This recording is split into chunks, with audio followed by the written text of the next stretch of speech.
Welcome everyone to the stream.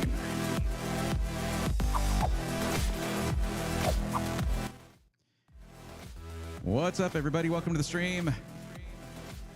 I'm Brayathorn. How the heck have you been? I am fine. I'm tired. Tired is what I am. And yeah, I made the mistake of... There we go. I made the mistake of trying to do new stuff after I'd been away from the stream for a while. Like it's been, what 2-3 weeks? 2 weeks? 3 weeks? At this point, like 3-4 weeks, actually, because it was about a week and a half before I left. Yeah. But I have some new stuff going on here. It's all kind of behind the scenes stuff you can't really see on the stream, but there it is. Sorry I was late, though, because it did throw a wrench and everything, but really cool thing is the Elgato prompter. I have that up here now.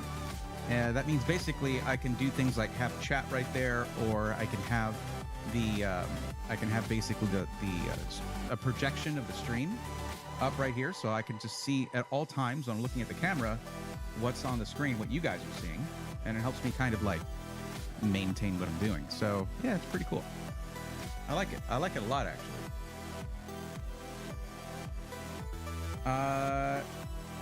It does take time. Yeah. The squirrels have been fed, though. I shared some of my watermelon with them, and they're happy. So.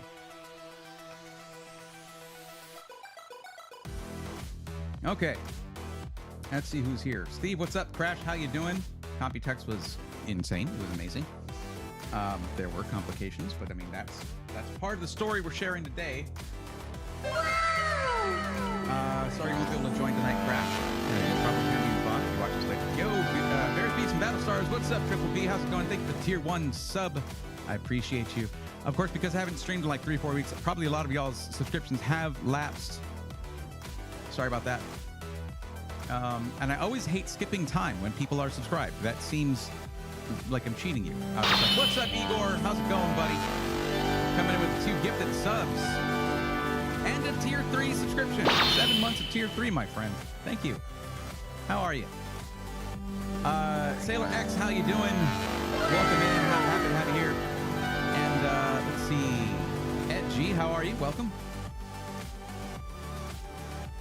Braithorn said, give me a bit, guys. My settings are all wonky. Yeah, what a loser. Man. Should I ban that guy? Should probably ban him.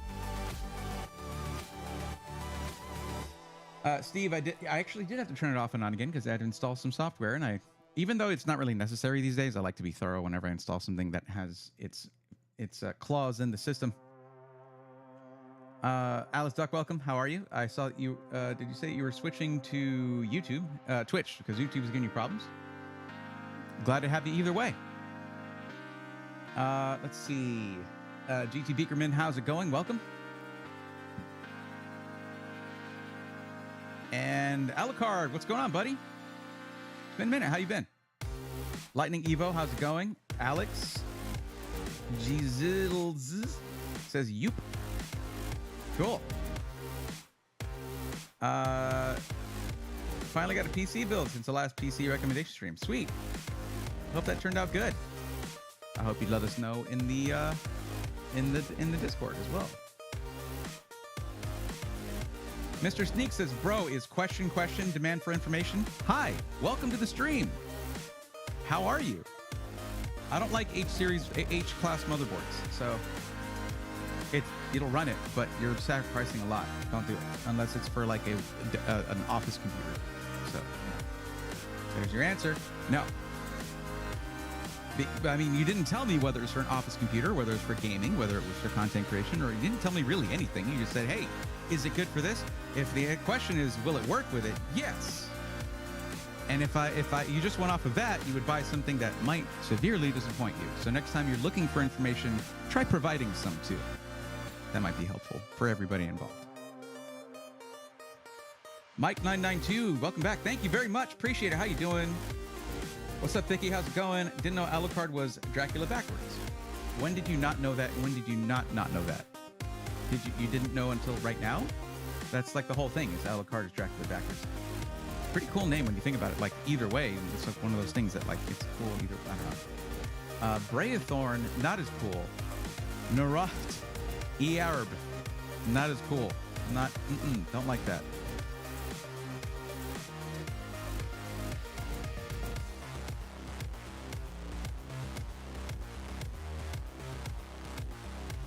Great, got a new pair of headphones. Sweet. I actually got the, for travel, I got the Sony X M1000, whatever. They're really nice travel ones with like really good sound, what is it? Active noise cancellation. And they made a difference. I mean, we're talking about a 13-hour flight right by the engines. Yeah, made a big difference. Northern Lights, what's going on? Welcome. Didn't see the 50 series GPU from NVIDIA. Didn't see anything of interest from NVIDIA other than some software stuff. Like, I don't even know why they made a big deal of having to have some. Why go through the trouble of having your own keynote outside of Computex and then be like, let's just put Jensen on the stage for 3 hours and not have anything for him to say.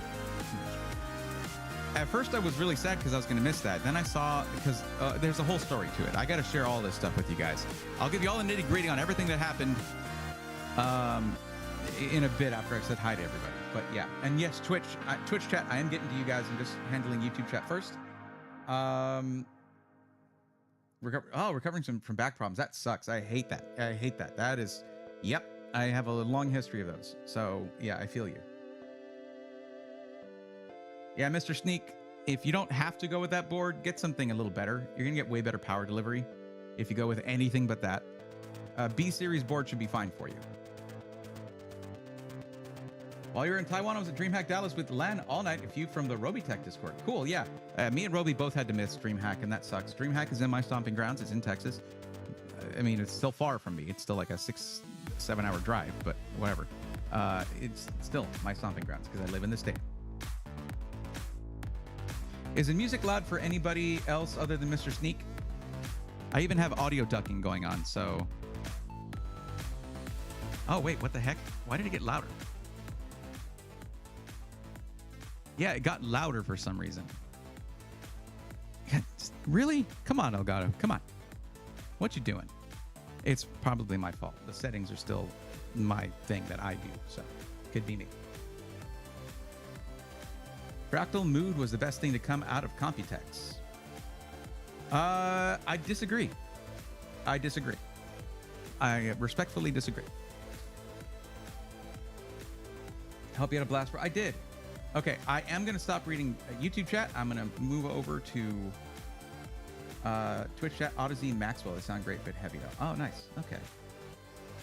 Hey, as long as they sound good. And Alucard again. Also, glad to see you on both. Easy Jake Oven, what's going on? Michael Jordan returning to the Bulls. Yeah, something like that. G Code, what's going on? Welcome back. Hope you know I am having a great day. Igor, great to see you back. Great to be back. Another free month for Org Chaos. Org Chaos comes in, lays down some info, comes in with when they want to. It's okay. Ruptureman 944 is back. Yo, first time here. Been watching a lot of your YouTube. Well, you're coming in at a good time. I haven't been streaming here. I haven't been streaming at all for like the last 3.5 weeks or so. So yeah, I'm happy to be here. Northern Lights Custom PC. What's up, Braethorn? In both chats again. Appreciate that. Zen Marksman, welcome. Good evening. How's your trip? Trip was good. We're going to get into the nitty gritty of that pretty soon here. I should probably charge my phone. Kind of did. There we go. Can't wait to hear everything about Computex. Hear about it, you will. What's up, Hayden? How's it going? How are you? Long time no see. How you been? Been good. Get to watch some Bray while eating Sonic. Oh my God. I wonder if Kale shall avenge him. Yeah. Enjoyed your Computex videos. Definitely look at things differently than other content creators, and it's enjoyable to watch. This is Randy Johnson on YouTube. I'm glad to hear that because hardly anybody watches my event coverage. And I spend so much money to go out there. But I get it because that's something for like every content creator relative to their normal amount of views. Other than like Gamers Nexus, most content creators get very little viewership for their event coverage. And this is something that has been shared to me. And I get it. The thing about event coverage, like if we're talking about reviewing a part. You want to hear everyone's different take on that. But event coverage can be a little harder, like a trickier proposition, because it's like, well, I already know about this. So I did try to lean heavily into giving my opinions on things, even though I'm barely seeing some of them for the first time, because that's the reason to watch. A lot of it got delayed for reasons, and those videos are coming back tomorrow. First one, maybe two. I'm gonna start dropping those like bam, bam, bam, bam, bam. There's a reason for it, of course. You can call it an excuse if you want. That'll be part of the story. I'll let you know. As part of the Computex story, we'll be getting into that here pretty soon.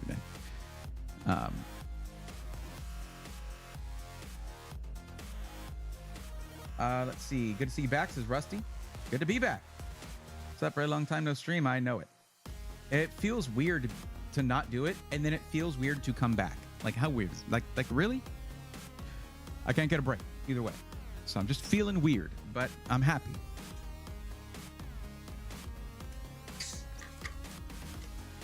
Oh man. Wait till y'all hear about this. Don't stick around, because this is a good story.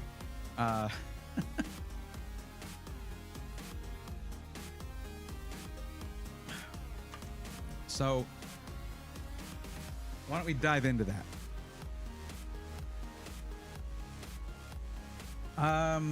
Yeah, we're not doing that today above Manway and the above Monway. I'm not sure how to say that.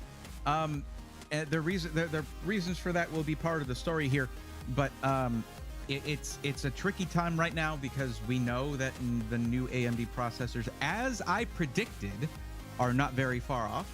They're going to be launching in July, probably mid to late. I think later July, but still, it's not going to matter for everybody. It's not going to matter for everyone, but in a way it kind of should, because we want to see how the third-party reviews are going to be.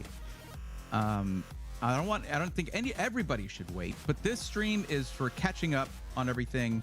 And yeah, also, you're asking how to join the thing. It's going to be popping up every now and then. It'll tell you, want help getting the right PC for your budget needs, click that link, and then there you go. You can fill out the form so that when I do PC recommendation streams again, you'll be on the list and you'll be ready to go. But yeah, I predicted that AMD would not want to wait around too long to launch their new CPUs. Like last time, I mean, they're doing it a month sooner than they did for 7000 series. 7000 series, they announced them at Computex, and they didn't come out. They didn't launch until like mid or late August. Here we're talking about a month early. Well, my reasoning for that is that, you know, with Intel having just still going through all this stuff with their high-end CPUs, they're kind of on the ropes there, reputation-wise. For those who are paying attention to that stuff, AMD's going to want to jump on that and get their new stuff out ASAP. So, and just as I said, they're doing it a whole month earlier. Like that month, that's a lot. That's a lot in when it comes to launching something. I'm doing it a month earlier. That's kind of a big deal. If you ever eat watermelon cubed up like this, lime juice. Put lime juice on it. It will blow your mind. It's so good.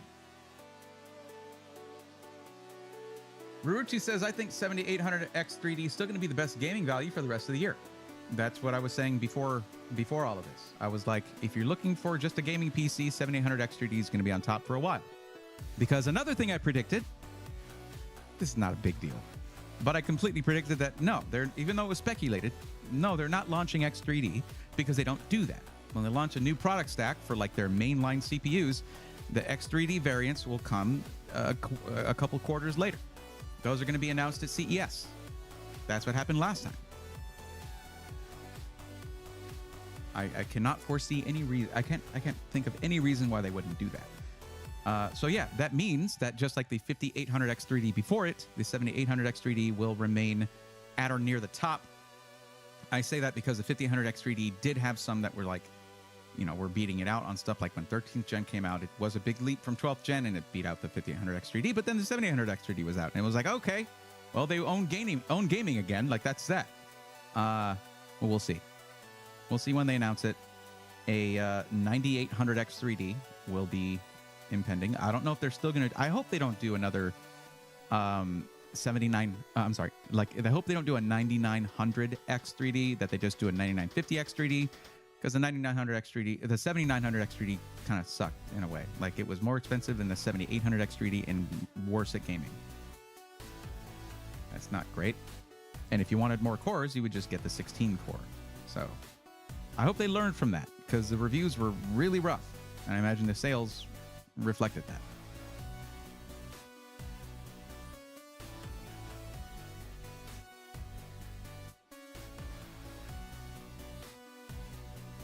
I want to buy one. I don't want to build one, and fighting myself on what to buy from which company, and don't want to pay any premiums.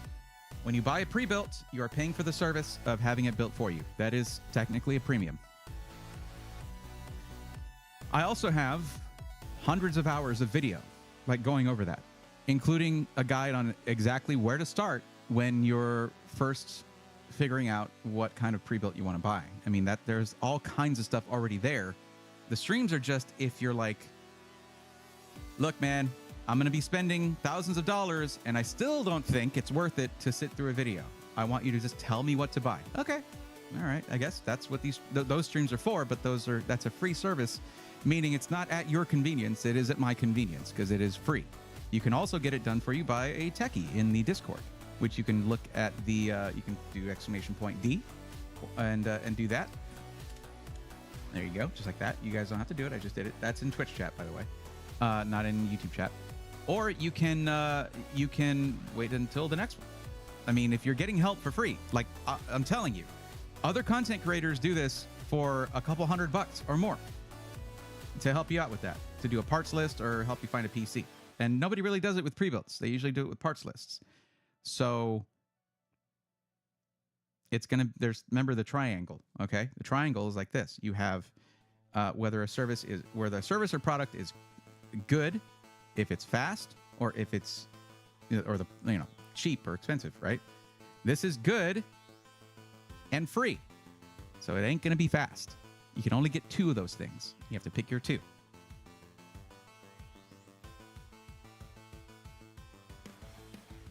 I always sprinkle salt on watermelon. We'll have to try lime juice. Sounds good. Oh yeah, salt's always good on things that are sweet. I mean, it always brings out the flavors, but yeah.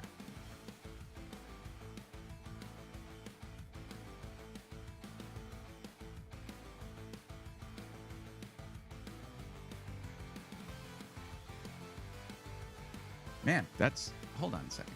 Holy jeez. Okay.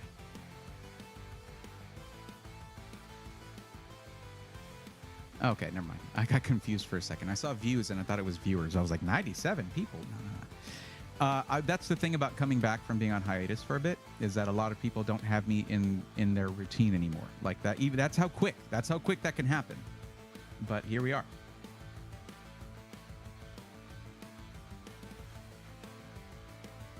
You're getting a Legatus from Alexander PCs next month. Totally stoked. Awesome. Congrats. Don't forget to use code THORN, THORN. It's this part of my name right here. Gets you $50 off. I mean, that's $50. Free real estate. Go for it. Sister adds honey to her watermelon. See, that's more sweetness. I think I like to sort of like counter it a little bit. And it just makes it you gotta, like, you know what? Replace that honey with lime juice. She won't notice, probably. And see that reaction. What's up, Sick PCs? How's it going? That AMD 7000X 3D situation felt like they preferred giving everyone everything they could have asked for before they had a chance to want it. Well, that's the thing, is they know it's going to put them on top of the charts. So why wait, right? This light's a little bright. I don't remember the buttons.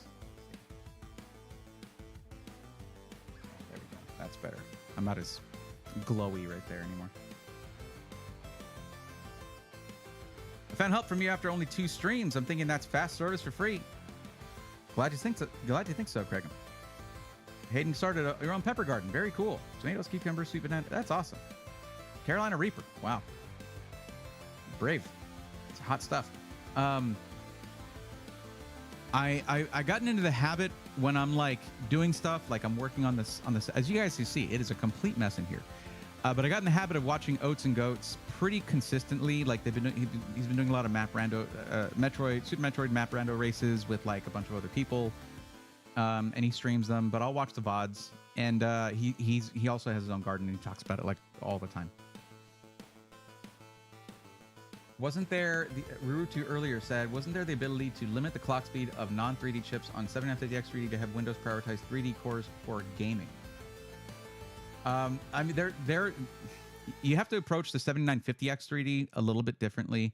My thing about it is, if you're going to be serious about content creation and stuff, you know, unless it is actually cheaper to get the X3D variant, just get the regular 7950X, because then you don't have to worry about cord parking. Think about this.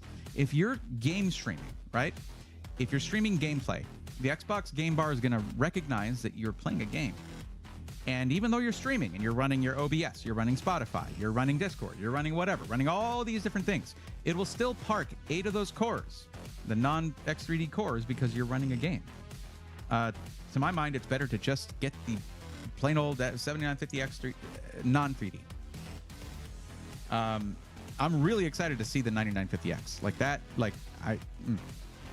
Especially if it has the same property where you run it at 105 watt eco mode, and it runs nearly as well as under full TDP. Oh yeah. Grams 94 EG. Hey Braithorn, do you? Yes, of course I remember it. Yeah, thanks. Screwed over a lot of people. They screwed over a lot of people. Sure, I remember that.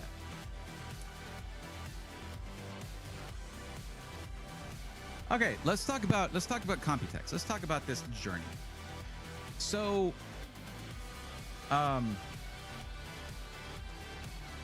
the only I hadn't been out of the country many times in my life. Let me see, make sure my audio level's good. Okay. So I went out of the country when I was like 2, and we went to Panama. I don't remember that. And I grew up on the border of Mexico, so I would go across the border now and then. It was no big deal, but that was just basically like a sister city. Like, we would just go there, get good food, and maybe my mom would get cheap prescription medications, and that was it. I mean, they're way cheaper over there, like a lot. But that was it. And with prescriptions, by the way, they wouldn't just give them to you. It was actually pretty legit. But I didn't get a tooth fixed over there once. But, you know, after 9/11, it was a little more shut down. You had to have, like, your passport or birth certificate with you to get back in. Anyways, whatever. But then I went to Vancouver last year for LTX. Very cool. So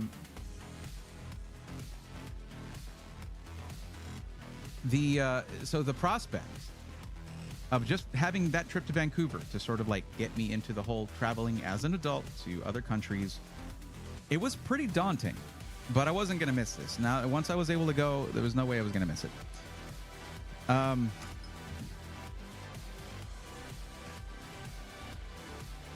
There are some things that I've learned. I've learned some stuff on this trip. And why is it playing through that? It's playing on both. 1 second. Let me see if I can fix this.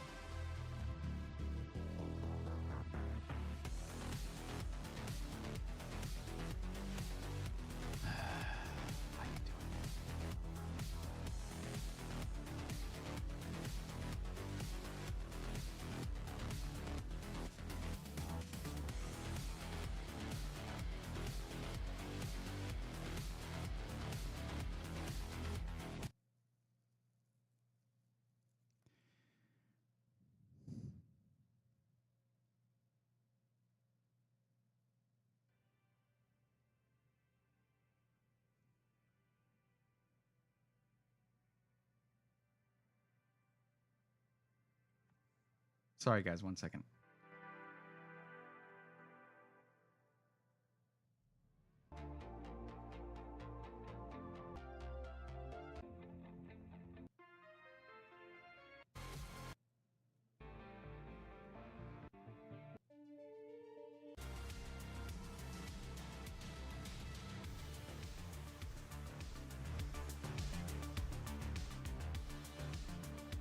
Okay, cool. Got it fixed.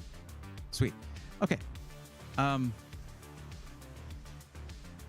So first off, if I'm going to Computex again next year, I need to book everything like 6 months in advance, maybe 4 months in advance. Everybody has told me, like, you booked it 2 weeks before. Holy crap, that must have cost you and it did. It cost so much, but I didn't have an option. That was when the funding was available for it. And that's why I was like, okay. And that also meant that I wasn't able to do things like maybe get the seats that were a little bit more spacious, a little tiny bit more spacious, which would have been really nice. My knees aren't great, so I need to be able to like move them a little bit now and then. And sitting in one seat for 13 hours, it's not built for that anymore.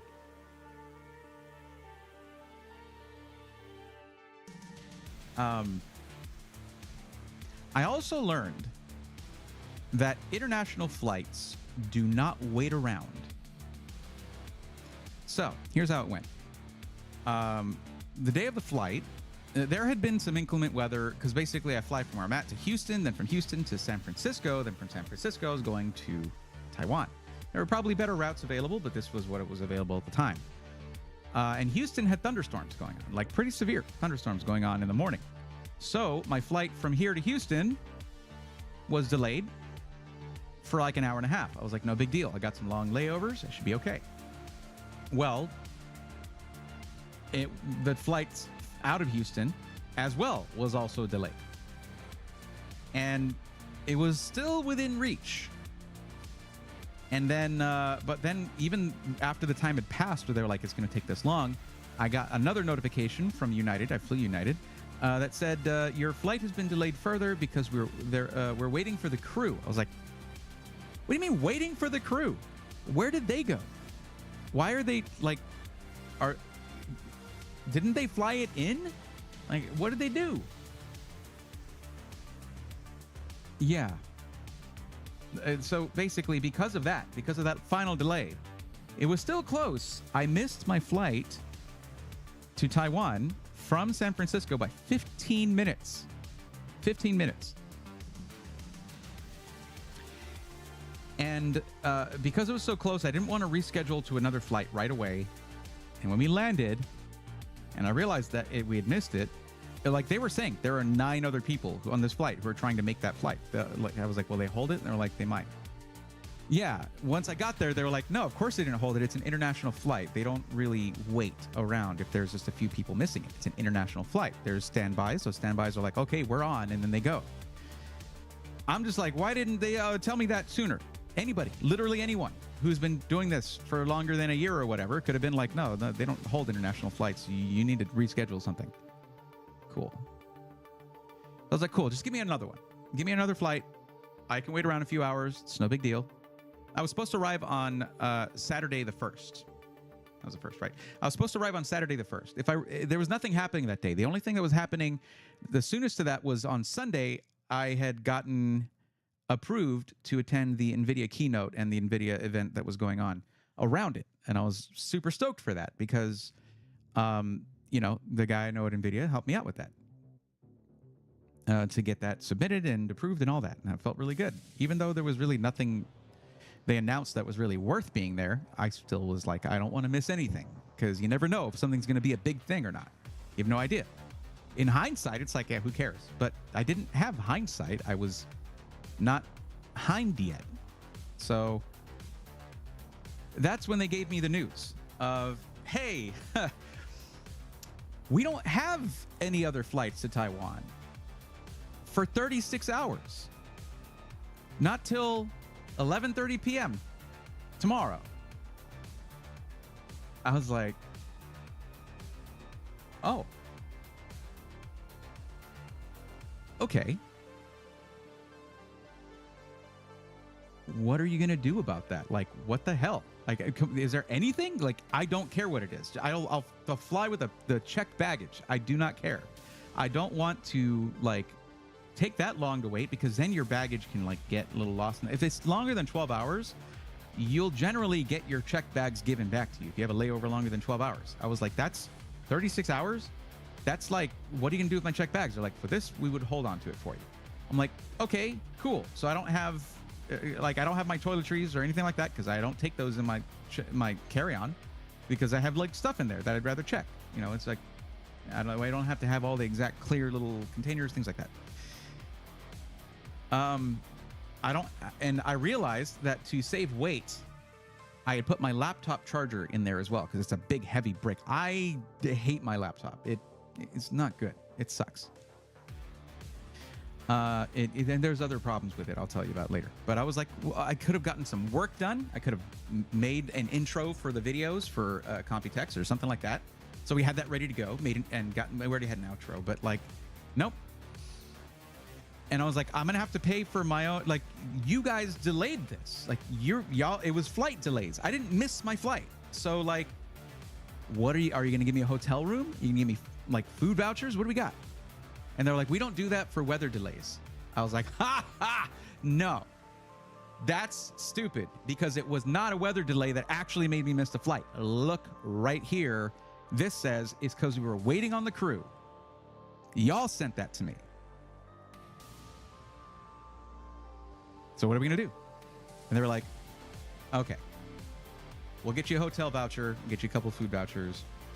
Here you go. And I was like, this is not the worst case scenario, so good, I guess. Because I was in a bad way at that point because I hadn't gotten the full funding for the trip yet. I got enough to get the plane tickets and book my hotel. Other than that, I was like hurting. The rest of the funding had to come through before I could really like afford to be on the trip and eat and stuff like that. It was touchy. It was touch and go. It was pretty rough, like the whole way through until that point. Until I got the rest of the funding, then I was like, oh, dude, okay, I'm good. That stuff takes time, you know? So I got a hotel room. It was okay. It was fine. It sucked because I had plans I was in San Francisco for 36 hours, missing stuff at Computex already. And the FOMO was on me like a weighted blanket. It was just like, it was just weighing me down. I was like, oh my God, I hate missing stuff. And it turned out it was okay that I missed the NVIDIA thing. Nothing really crazy happened there. And I was going to be getting there at about the same time as the person who worked with me. And that was Andy the Lab. Andy the Lab was going to be working with me on this one because Cuddles couldn't go. So like they were going to be arriving around the same time. So I was like, okay, great. I'm going to arrive at the same time as Deb. We had at like 9:30 in the morning on Monday, or 9 o'clock in the morning on Monday, we had a trip, a tour of ASUS HQ, which I don't know if you guys know this, but in Taiwan, they are huge. Like they are massive in Taiwan. They're everywhere. So we were wanting to see that. And I mean, Deb had worked for ASUS before and had never been there. Never been to Computex either. So I was really glad to be able to bring Deb on the trip, and that was cool. But I was going to be arriving at 5:30 in the morning on Monday. Like, okay. Basically, just try to sleep on the plane, go to the Airbnb, check in, change, go to the thing. Well, that all happened. I got on the flight. I got to Taipei, landed about 5:30. Couldn't find my suitcase for a while. They had put a few bags to a different pickup thing. So I got it, but it took another 45 minutes to get it. We had to figure out how to get around, how to pay for things. And Deb had never been there either. And it was like 5 in the morning, so a lot of people were asleep. I couldn't call around and ask, hey, what do I do? I'm here. What do I do? You know? I had gotten a little advice beforehand, and I checked Reddit posts and like, what do you do when you travel to Taiwan? Get the easy card. We didn't apparently have to do that, but we did it. One of the saving graces of the trip was the fact that the US dollar goes really far in Taiwan right now. Like this is that is a $1,000 bill. A $1,000 bill in Taiwan. This is about $30 US.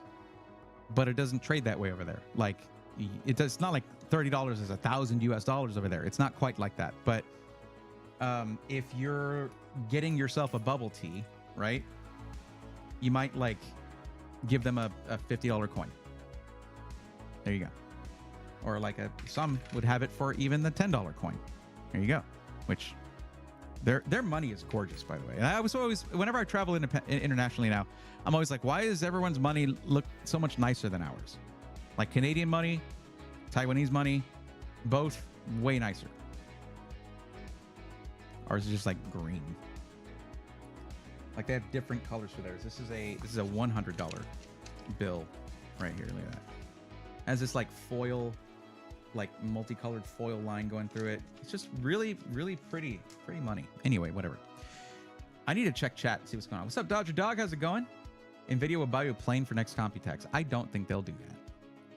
I don't think they'll do that. I was told, like, why didn't you get a flight directly out of Houston? I'm like, because I booked 2 weeks before Computex. I had limited options. That was booked up. There was a plan, though.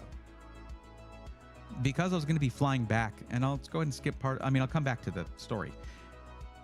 And I'd mentioned this to you guys before, but when I was going to be coming back, I was going to be going back through San Francisco again. And I had talked to Adam at PC World, and I was like, dude, you've wanted to get me into the studio. There you go. Flight's already paid for, so I'll just delay my connecting flights after that. I'll extend my layover for a few days, and we'll do stuff. He was like, yeah. I didn't get to go to Open Sauce. We'll get to that. That was unfortunate.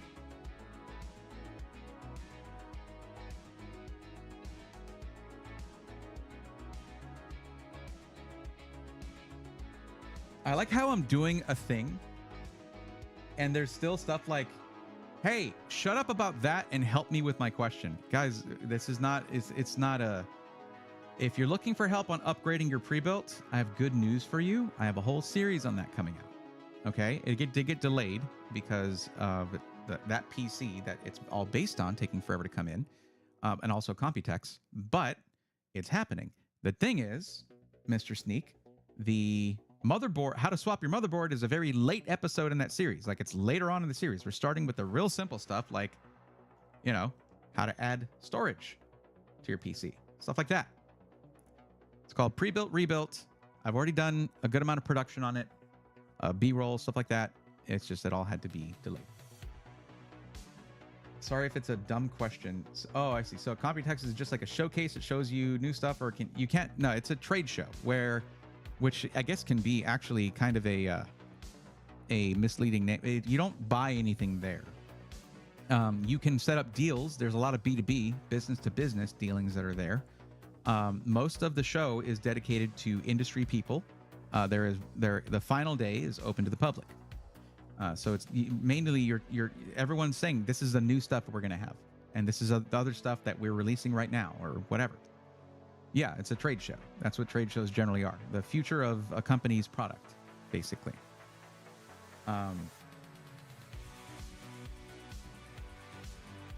That's how you got to PC World. I thought they were in Texas for that session. Nope, I was in their studio in San Francisco.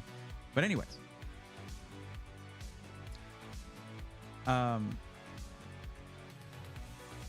You see in Paul's videos about those products. It was nice seeing you there. How was it there at ASUS? Yeah, I was in Paul's video. Yeah, for very briefly, yes.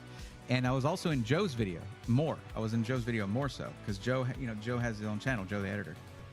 Great dude. I finally got to meet him. I had already met Paul before. I got to chat with Paul, and he's just very, very. He's exactly how he is in his videos. But I got to meet Joe for the first time, and I was like, dude, I love your editing, man. I love your work.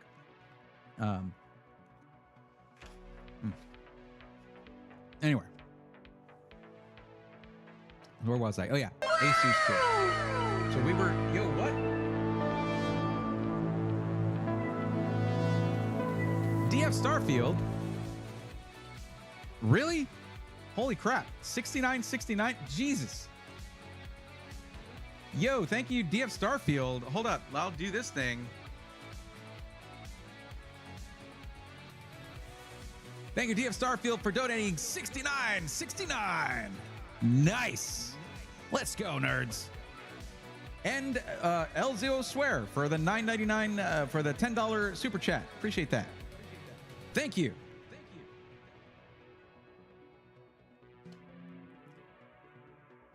That was unexpected, and it's because of this, the prompter showing me the preview, that I was able to see that because it didn't show up in chat. or in my activity feed. I need to fix that about my donos. But thank you, DF Starfield. Appreciate that. Welcome. Hold up a second.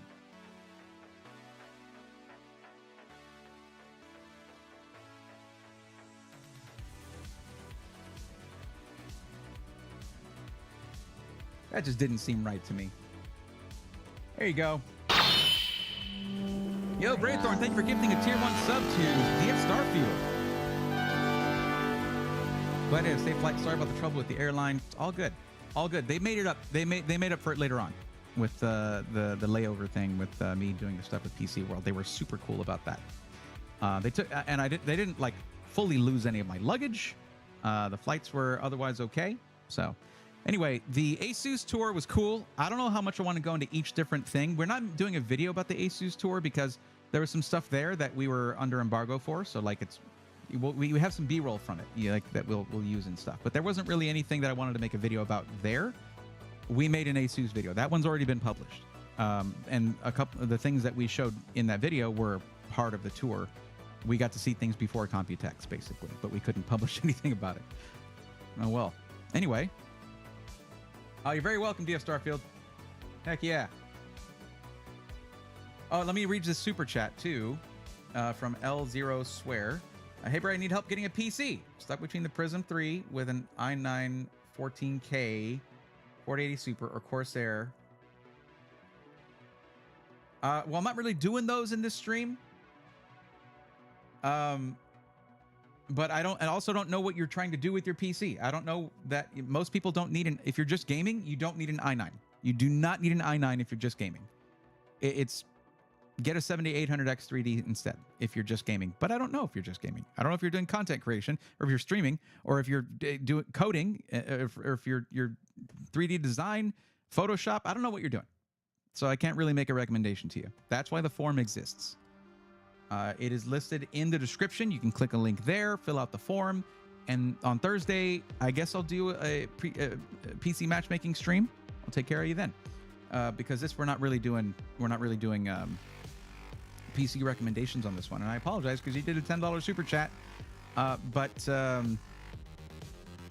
I don't really make it pay to win on the PC matchmaking because then everybody not everybody would be able to do that. But yeah, without knowing that stuff, I can't make a good recommendation. I would just be saying what I prefer.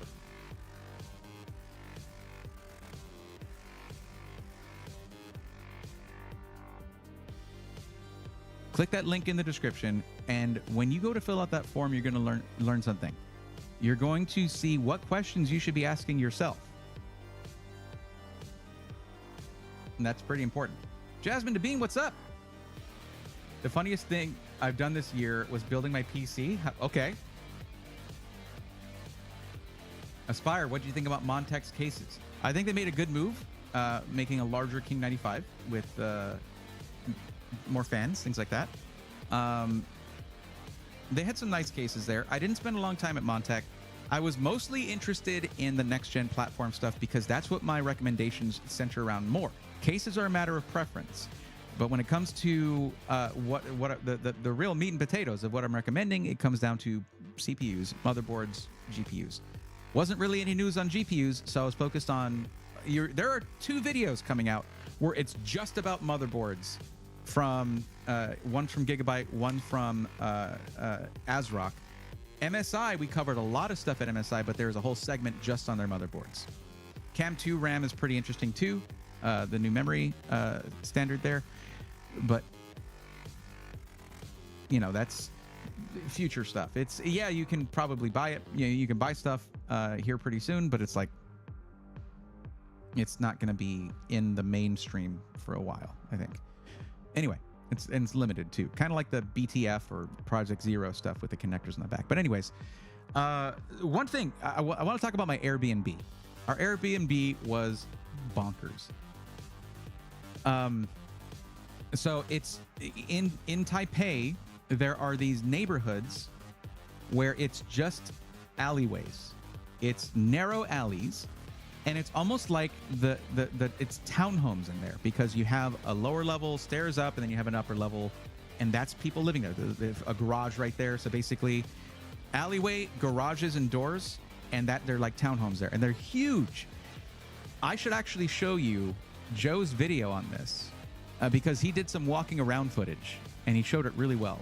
He showed off what that looks like really well. Let's see if I can bring up his channel real quick.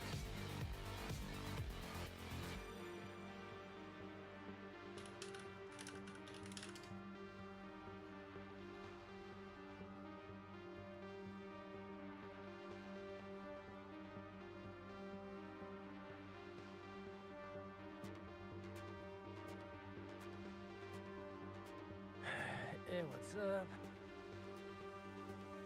Let's see if this works or if it looks terrible. Oh, that's zoomed in. That sucks. Hold on. There we go. Oh, I could have just done that. Okay, so this is Joe. This is Paul's Hardware's editor here. This is Joe. This is his channel, by the way, which is Joe the editor. Go drop a sub, like, because he's a great dude, and he makes some good content too. I've been watching some of it. But genuinely a nice dude. And if you like Paul's Hardware a lot, you should subscribe to this channel. But anyway. But this was just him walking around talking about Taiwan, Taipei. And this is him walking around in sort of the... So it's not just homes that are there, it's also businesses that are just a little hole in the wall. And these places are kind of amazing. Right outside our door, there was a place that had scallion pancakes with just like an egg omelet in it. Oh my God. Every morning we had that. Oh yeah, by the way, I'm here in a few of his shots of the tour. But this, if you want to see some of the stuff of the tour, they filmed a lot more than we did. Like new chassis for like the PC cases, right? Yeah, they do have some interesting concepts. Since Asus has that, doesn't need a little like connect kind of fit that does. Okay, so that's some of the alleyway. I know I saw. Oh, that was when they were first getting there.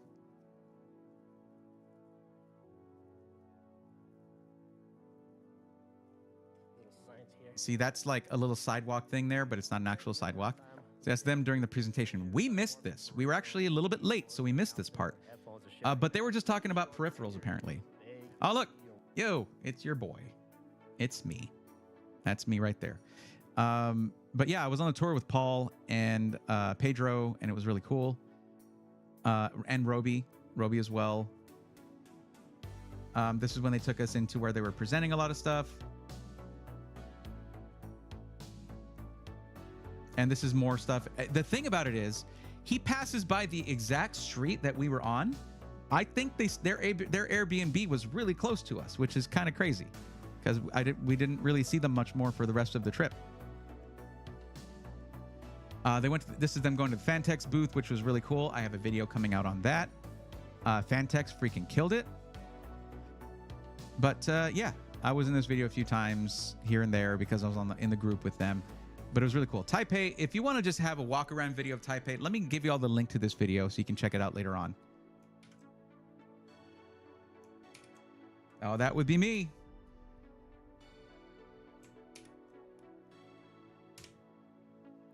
Mr. Sneak, future content, it's going to be centered around SI Weekly and Pre-Built Rebuilt. With a few extras here and there, I'm trying to bring back Battle Station on a budget. That got set aside because 2023 sucked. But Battle Station on a budget, I did one video for that. It was a sit-stand desk for comparing the IKEA desk with the FlexiSpot desk. And the whole plan was for me to do that, where I'm comparing the price of things, or where I'm showing some cool or cheap ways to do your cable management or get setup stuff or things like that, audio, things like that for your Battle Station. So that, in fact, maybe I should frame. I have the Pixio monitor review that's pretty much done. I should probably frame that as a Battle Station on a budget video, because it is a great budget 1440p monitor. General Stone says, I really like the Fantex move to sharp bite style fittings. Yep, I do go over that in detail in the video. It is so freaking clean. Even though custom liquid cooling is, you know, is somehow even more niche than it ever was because of the recession and everything. Like, the fact that you don't have to really buy fittings with that, super cool. I have so much editing to do, so I'll get into that. So basically, here's what happened. We had, I had Deb of Andy the Lab doing the filming work and also helping to edit the first video that we did, which was the AMD reaction to the AMD keynote, which we can talk about that some, but I have a video expressing my thoughts already. It's going to affect my videos. The fact that we are we're maybe, 5 weeks away from the launch of those CPUs. Again, I know. But it's going to be the same thing. It might not matter to you. And if it doesn't, cool, I'll help you out. If it does matter to you because you want the latest and greatest, or you want to get a discount on the current stuff that will then be previous gen, then just wait. I don't think it's going to drop the price on the 7800X3D, though. They don't have anything to compete with that in the new lineup. Only Fantex, the only case manufacturer you use currently. Very nice. Well, they have a case that I fell completely in love with. Very nice.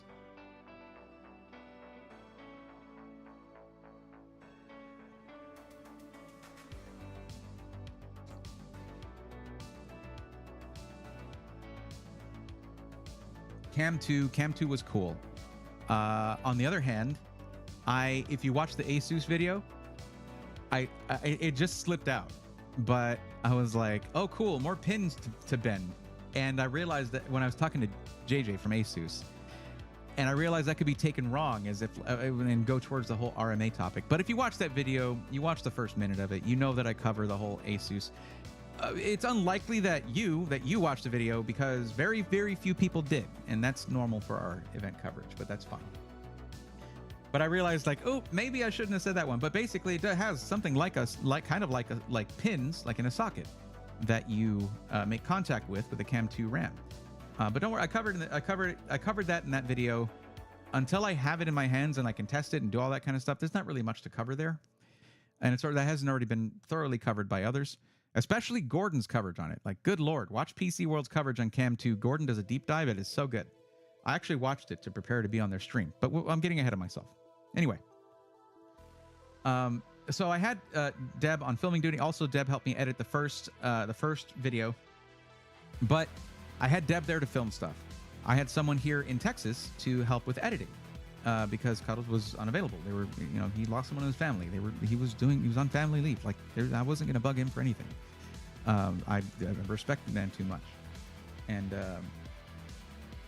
all that. Rurutu, if you want to hear about that, I talk about it in the Asus video that I already published. And more videos are coming out starting tomorrow, actually. So please watch them, guys. Please. This is going to tank my channel if I publish all these and nobody watches them. Very likely that's going to happen, but there's a lot of good stuff. Like, this is not like CES. This is not like going to PAX. This is not like going to TwitchCon. Please watch this. It is very, very interesting stuff. And I tried to give my own unique perspective on pretty much everything. So if you like my perspective on stuff, you are going to eat well in the next couple of weeks. Like, I have a lot of stuff from Computex, but here's the reason it didn't a lot of it didn't come out while we were there. That was the plan. I had a plan in place. However, I was going to do some editing myself, and I had someone here to help with editing as well. And they did help with a couple of videos, including the Asus one. The thing is, they had a family medical emergency a couple days in, and I wasn't going to bother them with more and more videos. It was just like whenever you can get to it.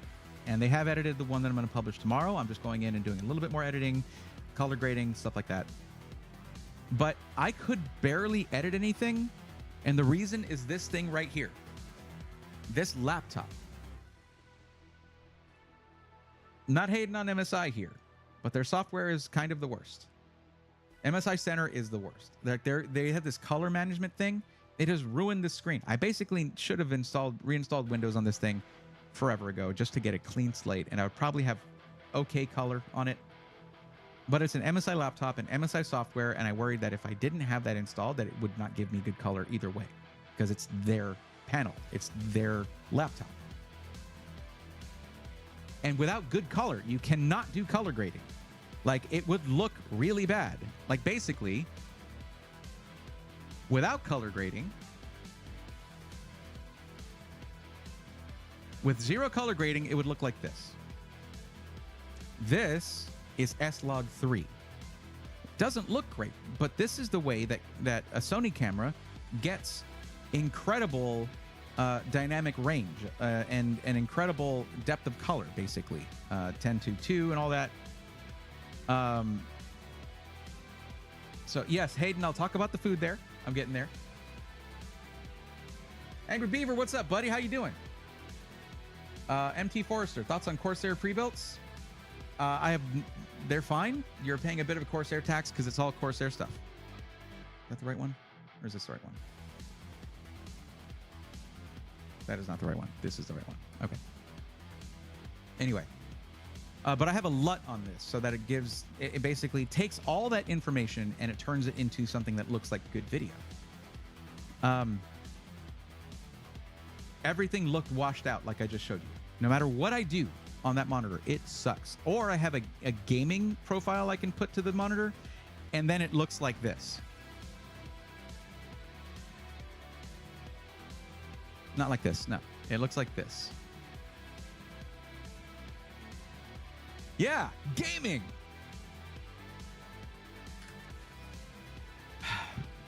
Anyway, actually I do need a little bit more saturation. A little bit more wouldn't hurt. No, that did hurt actually. All right, we're not touching that. Okay. So that's why videos weren't coming out while we were there. There was an AMD one, the Asus one, and like that was it. We have how many videos that are going to be coming out for that?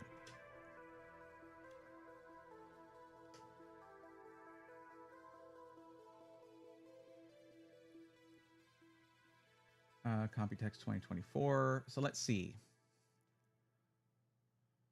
1, 2, 3, 4, 5, 6, 7, 8, 9 videos. 9 videos. And that's without any kind of vlog if I do get one of those. I have footage for a vlog, but I didn't get one out.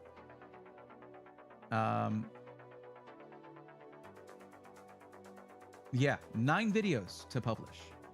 And that's just a quick count. I could be off on that. So like, oops, did not mean to do that. There we go. So there's a lot of editing to be done. 3 of them are edited that just need me to finish color grading, maybe mess with a little bit more B-roll to get more B-roll into it. But yeah. Really? Yo, Alucard, we got someone.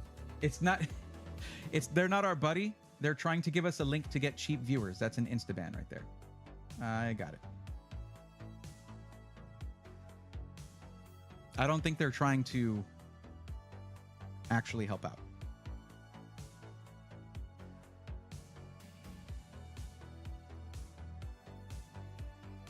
MT Forrester, I'm not really doing. If right before you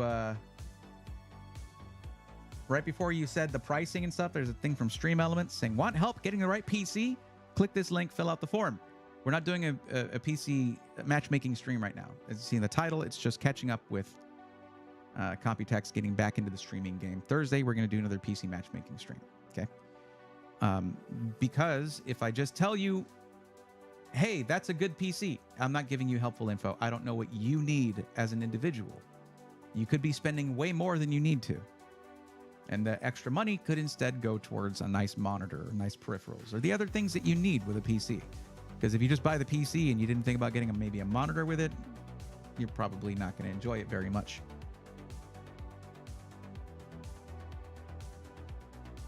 Ken Oliver, heyo, so quick question. What are your thoughts on Intel's Lunar Lake CPU and the next-gen storage showcased at Computex? No idea on Lunar Lake. They're being way too coy with it, so they're not going to get coverage from me. Like, I looked at a couple motherboards, that's it. They're just... If they don't want to give information, I'm not going to talk about them. And as for the next-gen storage, most people don't need Gen 5 SSDs. It's cool, and someone like me who does move large files from now, pretty often, it can be really helpful. But most people don't need it, so it's one of those things. If you want to, if you're gonna early adopt something like that, make sure you need it.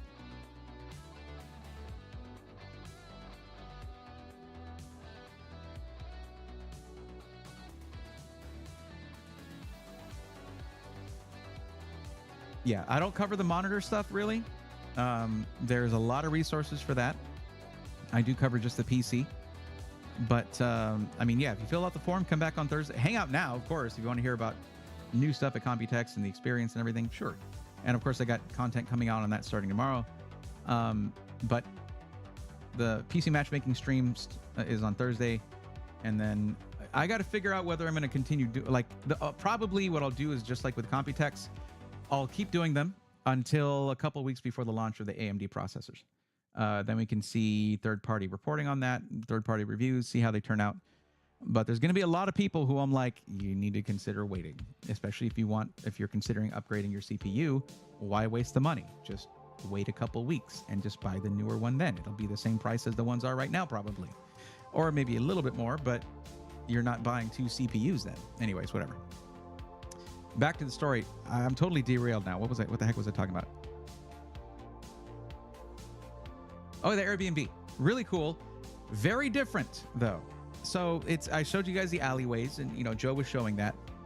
So there's just this big metal door, and with a code, we got the code, we went in, and basically there was like a garage, and then you walk into, there's a hallway with stairs at the end. We weren't going up the stairs. We were on the ground floor. Thank goodness. I had very heavy stuff with me.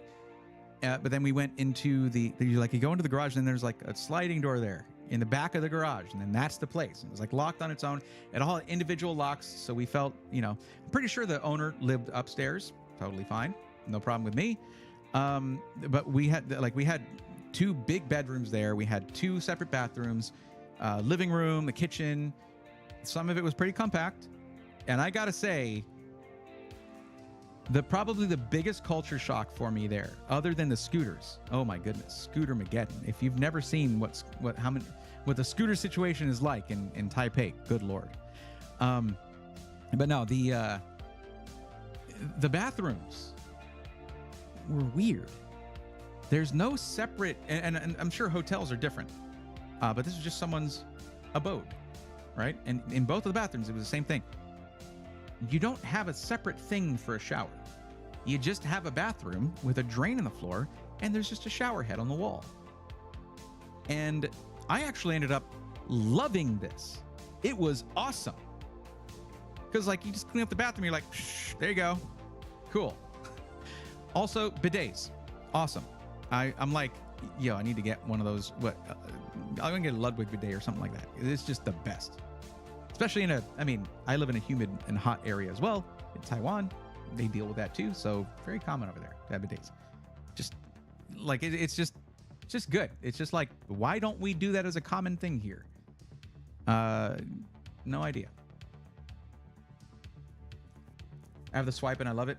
Yeah, I'm trying to decide, $50 for the basic one is really good, or do I get the $500 one with all the bells and all the whistles?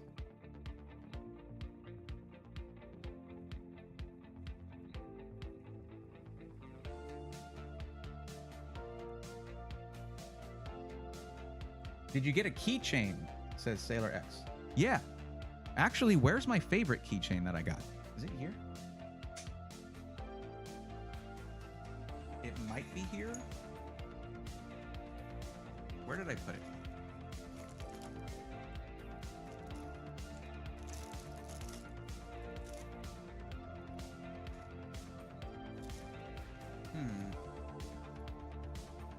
Height gave me my favorite keychain.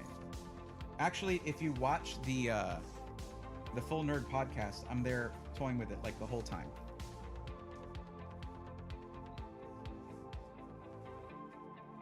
What did I do with it? I guess I had it in my pocket and I took it out of my pocket at some point. Anyway, it was basically a single keycap and a PCB and a switch, a hot swappable, and you press it and it lights up RGB. It's great. I don't know where I put it. But I also got this. This is completely off topic, obviously, but you asked, so.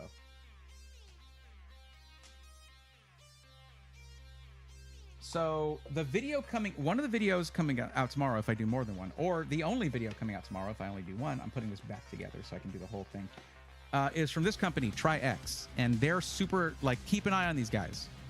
I said the same thing about height in, like, 2022, 2023. I was like, keep an eye on height. They're going to shake things up.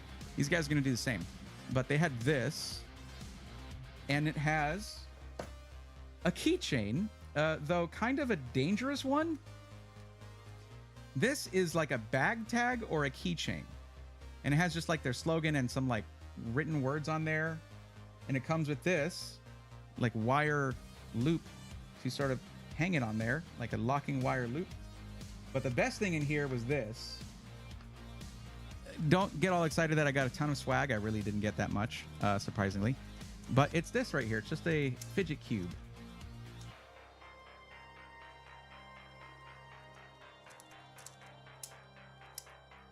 Just fidget with it, and it just like keeps unfolding. Like, that's how you win me over. You give me stuff to fidget with. I had my complaints about the height keycap thing because they were giving it out with a linear switch. Why would you have a fidget thing without something tactile? And you have the option to go with tactile. I think it's because King is a linear guy. King from iBuyPower and Height is he's a big keyboard nerd, and I think he's more linear than, so they went with linear. Maybe it was Rob. I don't know.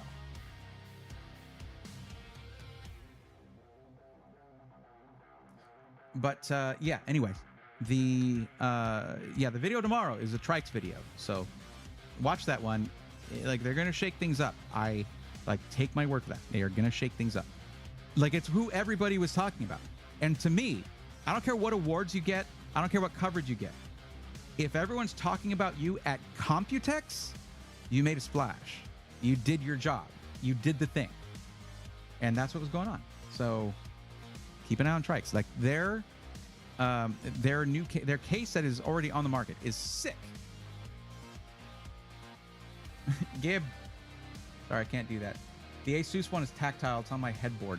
Nice. Asus did it right then. Loads of people were hyped about Trikes. I know it. Yeah, like, I asked, like, the one of the lead designers at Height who they like. They're like, oh, Trikes. Oh, yeah. I'm like, that right there. Also, they weren't completely copying Height either, because that's the thing. I covered a lot of stuff, and when I was doing the Full Nerd podcast, they asked me, okay, what do you think about the cases there? I mentioned a ton of cases, and none of them were the copycats of Height cases. If you had a copycat case for Height and you were all proud of it, you get nothing from me. It's fine, I'm sure, but like, you got to innovate somehow. But wait till you see the tour of this case in tomorrow's video. It's so sick. And yeah. Anyway, so okay, so here's another thing that helped contribute to not much content being posted while we were there. Every single night there was something for us to go to. Every night. Which is awesome. Like, being invited to all that stuff. Pedro himself invited us to the Lian Li party, like the Lian Li gathering. Pedro of PCMR. That felt amazing. He's such a cool dude. Like, he doesn't ask you, like, oh, how many subscribers do you have? He doesn't go look you up. He's like, you're cool? All right, you're cool. Yeah, whatever. Let's go. Let's go have a good time. He is very inclusive. He's an amazing dude. And he is totally into the fact that I cover pre-builds. And this is the guy that like founded PCMR,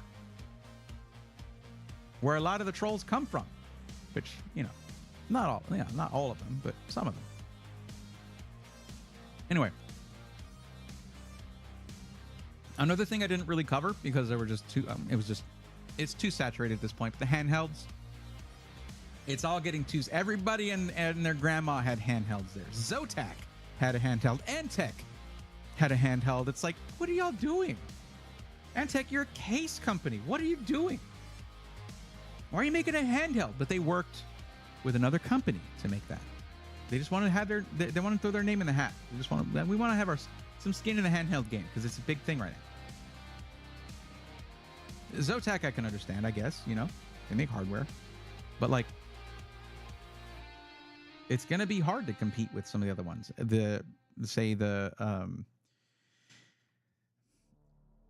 mean, Asus is probably seeing a dip in their handheld sales because of everything that happened, but they're actually, I mean, I don't know if you guys saw the video.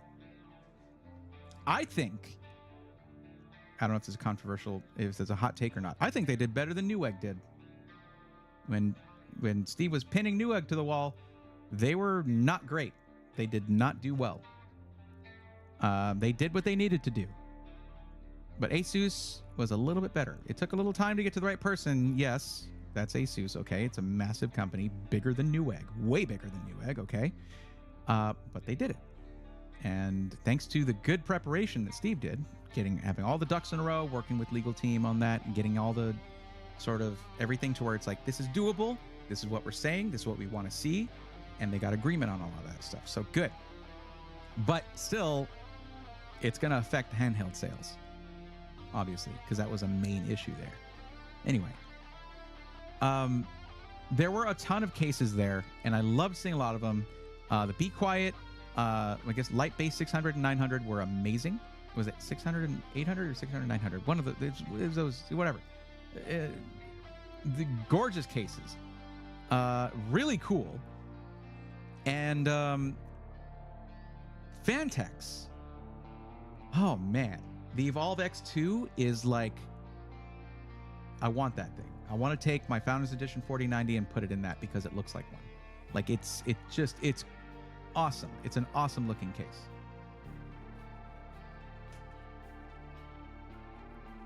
Why are so many companies making handhelds without software storefront? Well, because Steam exists.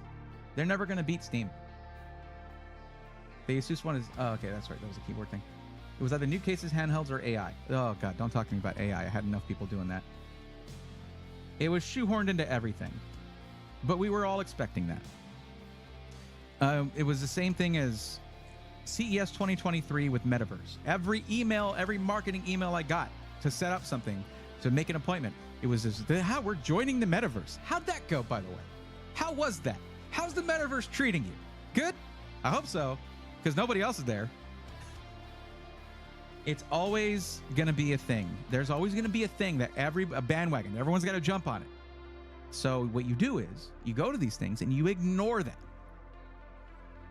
Like, I had to appreciate the fact that, like, you go to the Thermaltake booth and there's a tiny corner where they're like, hey, this server can do AI. The rest of this is all cases and coolers and awesome stuff. But there's a little AI right there. Here you go. The Thermaltake video is going to be fun because I had Tim of PC Works give me the tour there. And Tim is amazing. He's an awesome dude. His builds are fantastic. And he's not used to giving tours like that on video. So it was hilarious. It was great. And he was just real chill about it. And I appreciate him doing that. Probably the biggest project is going to be the MSI video because we had a different person helping us with all the different sections of MSI. And so that's a lot of editing to do because it's all separate videos, separate B-roll, everything. That's going to take a while. But that'll probably be the last video that comes out. And I'll probably see if, I'll see what I can do about getting that work done separately while I'm doing the shorter, easier videos to get those out faster. But you'll probably see 3 go up pretty quickly, and then they'll trickle through the rest of the way, and we'll get all of them out. I should probably do an episode of SI Weekly just to catch everybody up on all the AMD stuff and all that, but there's not going to be a lot of it. No, there will be. I don't know. We'll see. There's plenty of stuff to cover with SI Weekly, too, but I got to get all the Computex coverage out, and I got to get pre-built, rebuilt going. So we'll see how it all balances out. I did say in the title, we're going to talk about future content. So anyway, I interrupted my own story. So like the first night, I was talking about stuff to do in the evenings, right? There was no rest time. It was like, we're filming. Let's go drop the stuff back off at the Airbnb and go to blank. First night, it was the Corsair party, which I had help from. I wasn't booked for that. I didn't even know where Corsair's suite was. I didn't cover Corsair while I was there because I didn't have a contact there. Now I do, and I got a really cool video that I'm going to be doing of something that y'all don't know about that is really exciting. Anyways, so I had to get help. I got help from Scattervolt and Roby to get the invite for that. We went to the Corsair party. The food was terrible, but the party was cool. And like there, I met Bitwit for the first time. I met Kyle for the first time there, and he was having a great time. He was hilarious, and I was glad. I'm just glad he's back in the tech content because that's what I knew him for before. I mean, his workhorse stuff is fun. It's good, but it's like that's not what how I discovered Kyle and what I was. I love watching his manic, like handheld camera builds, like one-handed builds and stuff like that. He's just great, and he seems really like dialed in right now, which is awesome. Anyways, and I got to meet some people from Corsair. I now have contacts with Elgato, at least, like solid contacts, and that can lead to other contacts as well. The thing is, I could always have been like, hey, like Roby, can you like hook me up with your Corsair contact? I've never been able to, or whatever. Or like, or hey, you know, blank, whoever. But I don't like want to take advantage of anybody like that. And it's better to meet these people organically at these kind of events. It's just better. It's better in the long run. It feels more natural. It feels better to do it that way.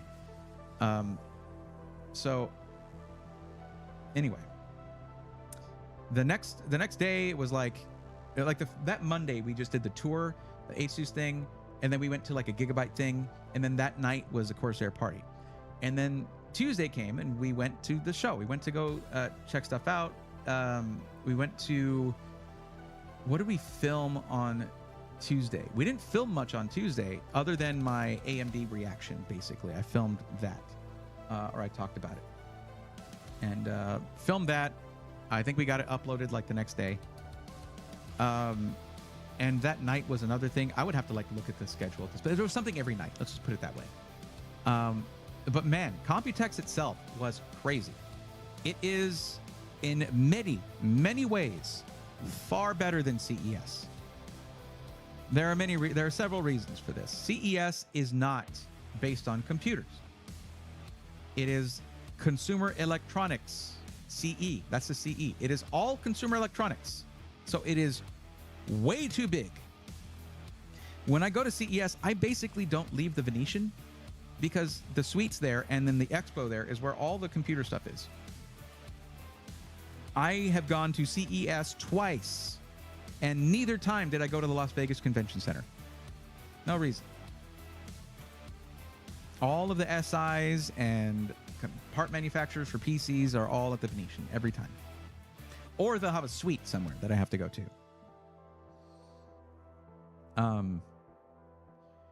But I got some really interesting stuff. Like, there's some stuff you guys are going to love. I met Steve for the first time, by the way. On the last day of Computex, I met Steve. So we're not there yet. We'll get there. You need to hear what I told him. It was spicy. Spicy.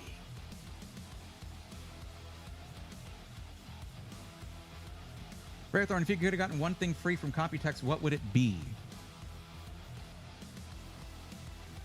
Probably a racing sim rig. There were a lot of them there. I'm really wanting to get into sim rigs. I want to get into sim racing. I've wanted that for a long time. I don't have the room for it. I would make room for it. I'm gonna need 2 Be Quiet Light Base 600 cases for both sides of my setup. Oh yeah, I told Brian at Be Quiet that same thing. I was like, I want to have one on the right, one on the left, the left one inverted. Gaming, streaming. There you go. What's up, Kenneth? How's it going? CES is there were other differences as well. I know. I just realized I was talking about that. Also, CES is much more spread out. Computex is 2 halls, and they're across the street from each other. Computex, Computex is 2 halls right across the street from each other, and we didn't even need to go in the other one because that was all like IoT and some edge computing stuff. Not much. Just like it was all not the stuff I was interested in that you're interested in. We didn't go there hardly at all. Hall 1 though, that's the one we spent all of our time in. That's where everybody was at. Gigabyte, MSI, Asus, all those guys, Cooler Master, everybody. So day 2, well, which was day one, which was Tuesday. I ended up when we were at the Asus HQ tour. Pedro pulled me aside. PC Mart Pedro. He was like, "Hey, do you do speed builds?" And I was like, "Sure." That's what I'm known for. Building PCs fast. I'm really slow. I'm a very slow builder. What do you need? He was like, "Okay, all right. Well, Cooler Master is doing a speed build thing, and the winner gets $1,000." I was like, yeah, I'll build fast. Let's go. I built a PC in 22 minutes. All right, that's really good. But the winner was like 11 minutes. I still did really good though, all things considered. But that was on their stream, and if y'all watched that, thank you for watching it. It was a lot of fun. It was very tiring. It was very stressful, but I had a great time. Also, the TD500 Max is insane. That was debuted last year at Computex. It's basically a TD500 with an included power supply and a power board in there. Like the power supply cables are already run. You just put in extensions from the power board to the board. It was so cool. I wasn't at Computex last year, so I didn't get to see that in person, but this time I did. Maruchu says CES is smart homes, TV, fridges, washer, cars. It's all that. It's everything. Everything that plugs into a wall is CES. It is too much.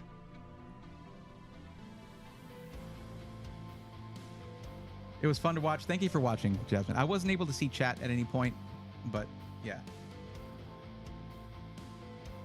22 minutes is totally respectful, man. Thank you. I appreciate that.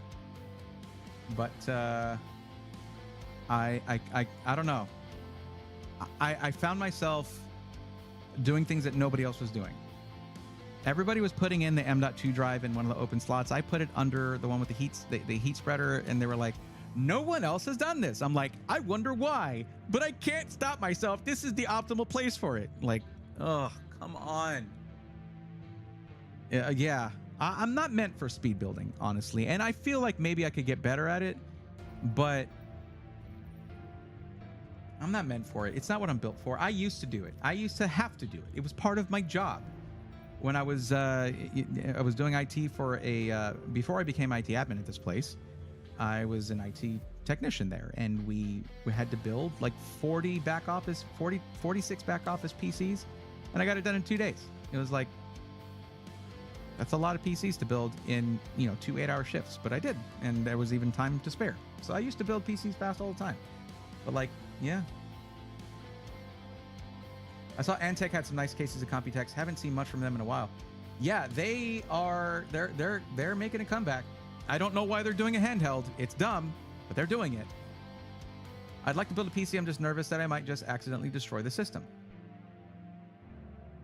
You just do it carefully. If that's something that you really, really want to do, you can save money building your own PC. You don't ever have to do it, though.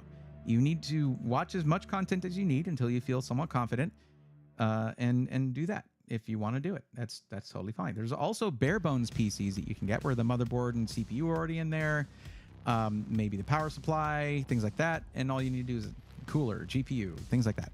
Anyway, just, for anyone wanting to at least upgrade their PC, I'm going to be making a series for that. So there is that to consider. But anyway, whatever. You already knew that. All right. So yeah, so I did that speed build thing. That took up actually a lot of time on Tuesday because there were some delays. And then we had our Asus tour after that, the booth with JJ. And JJ was super cool because we were late for that because of the speed build thing. But he was like, "Oh, it sounds like a good time. You're good. Don't worry about it." And I always like to get my tour from JJ. Ever since CES 2023, he's been doing it. I've been doing that with him. He's just the person I would watch in the PC DIY streams and all that. It's just nice to do that. And he's great. He does it all day. He's there talking about products all day. He loves doing it. I think the Asus video came out phenomenal. And the couple hundred people or so that watched it hopefully think the same thing. It's this thing where it's like we put in a lot of time to these videos, and we're under a very stressful situation where we're out, and we were remote. Someone's helping edit it back here, but then I do the final edit there, and there's all this stuff, and then I publish it. I'm like, okay, it's published, and then bam, 10 out of 10, meaning lowest views in that amount of time, and I'm like, Why do I rush to get content out during the event? Why do I rush for that? It's not gonna do that well. I should just take my time and publish it whenever. The difference between 900 views for a video and 600 views is not that big of a difference. I don't know why I rush for that. I'm not going to compete with guys like Steve and Linus when it comes to getting views on stuff for Computex. It's never going to happen, but going there was invaluable, and I will do it again. Anyway, so then we had a thing that night, and then it was like, oh, man, we ate really well. I know food has been a big question. I love the food in Taipei. It is so good. We did not get out to now anyone who knows Taipei is like, have you gone to the night market yet? Did you go to the night markets? That wasn't until like Friday night. We saved that for like the end, basically, which it was so amazing. The night markets are incredible. I took videos of it. If I do a vlog video, then I'll include that in there. I'll do some voiceover for it, but the night markets are crazy. You can take a look at my Twitter, and I posted pictures of 2 separate night markets there, just some pictures of it. It's really cool. But I took a lot of video too, so see what I do with that. But that was Friday night. So what else? Let me see here. I'm actually going to bring up the schedule that I had so I can kind of remember. A lot of it was kind of a blur.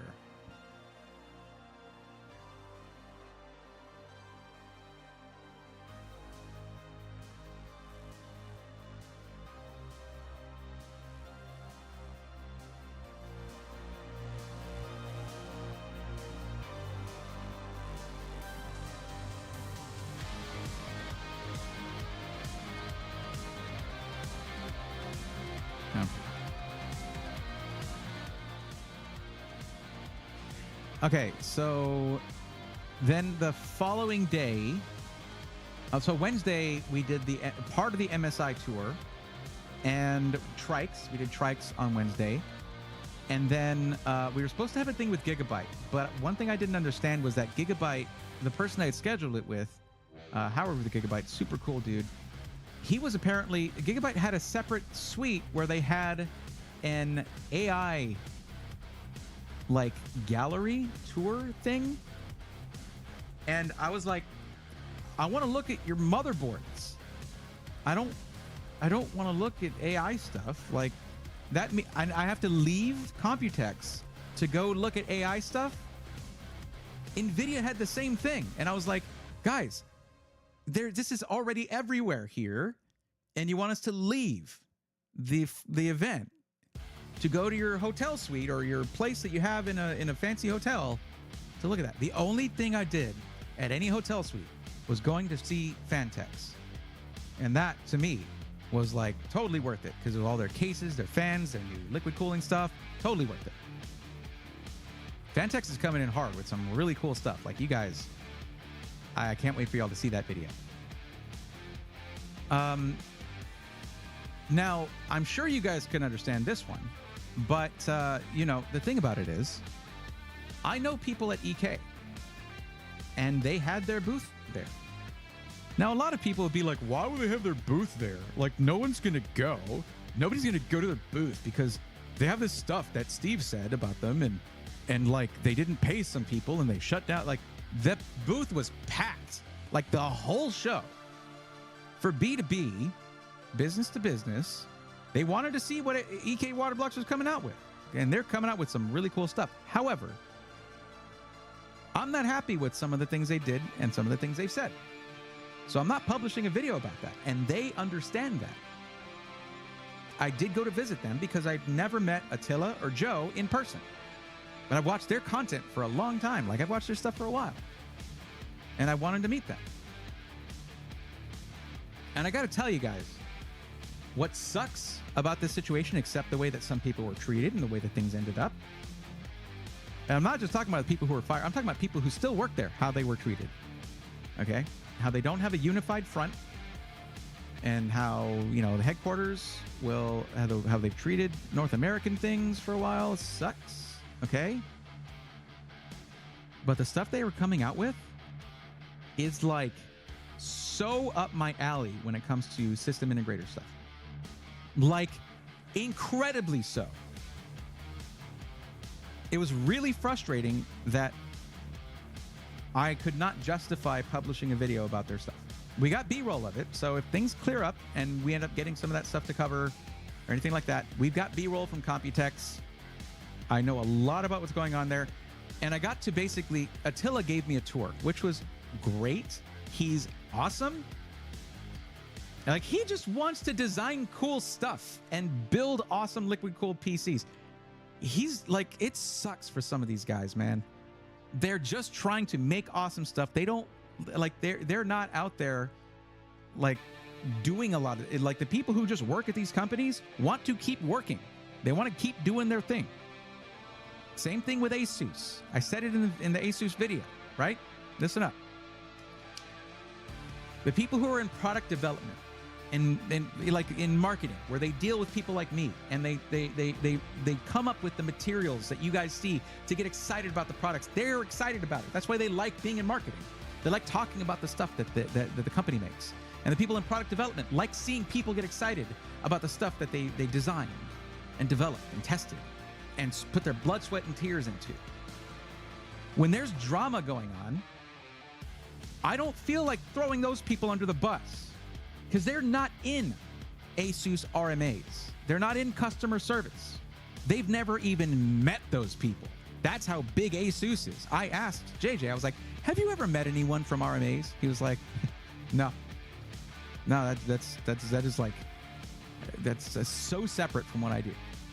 And I'm like, freaking exactly. And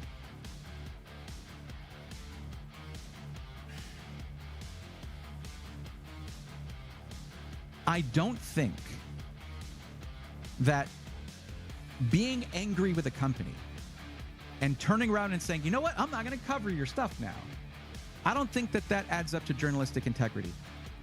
I don't think that's the same thing. I don't think it's in the same ballpark.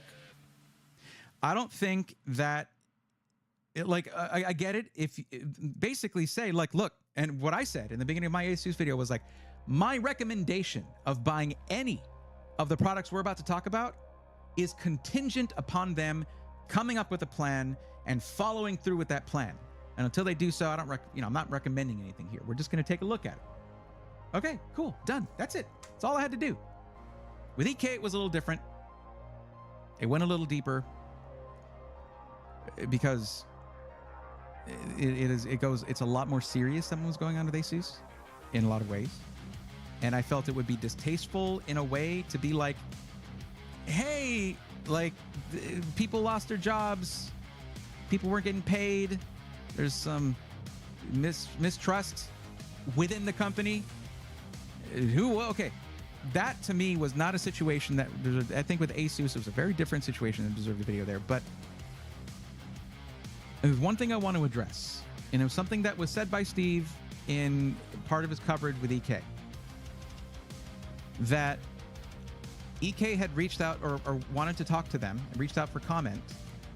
I might be misquoting this, so please, this is not exactly what he said, and I could be a little off. But basically, as long as there is a cease and desist for Dan Henderson, there's nothing to talk about. What? An ultimatum? I'm not sharing your side of the story until you make legal decisions. What is that? How is that journalism? You should be very eager to share both sides of the story and let people determine for themselves.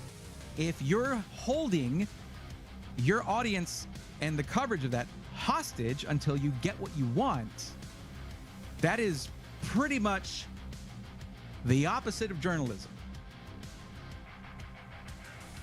What the heck was that? That was where I was like, I'm not watching their coverage of EK anymore. I'm not interested. It's not the full story.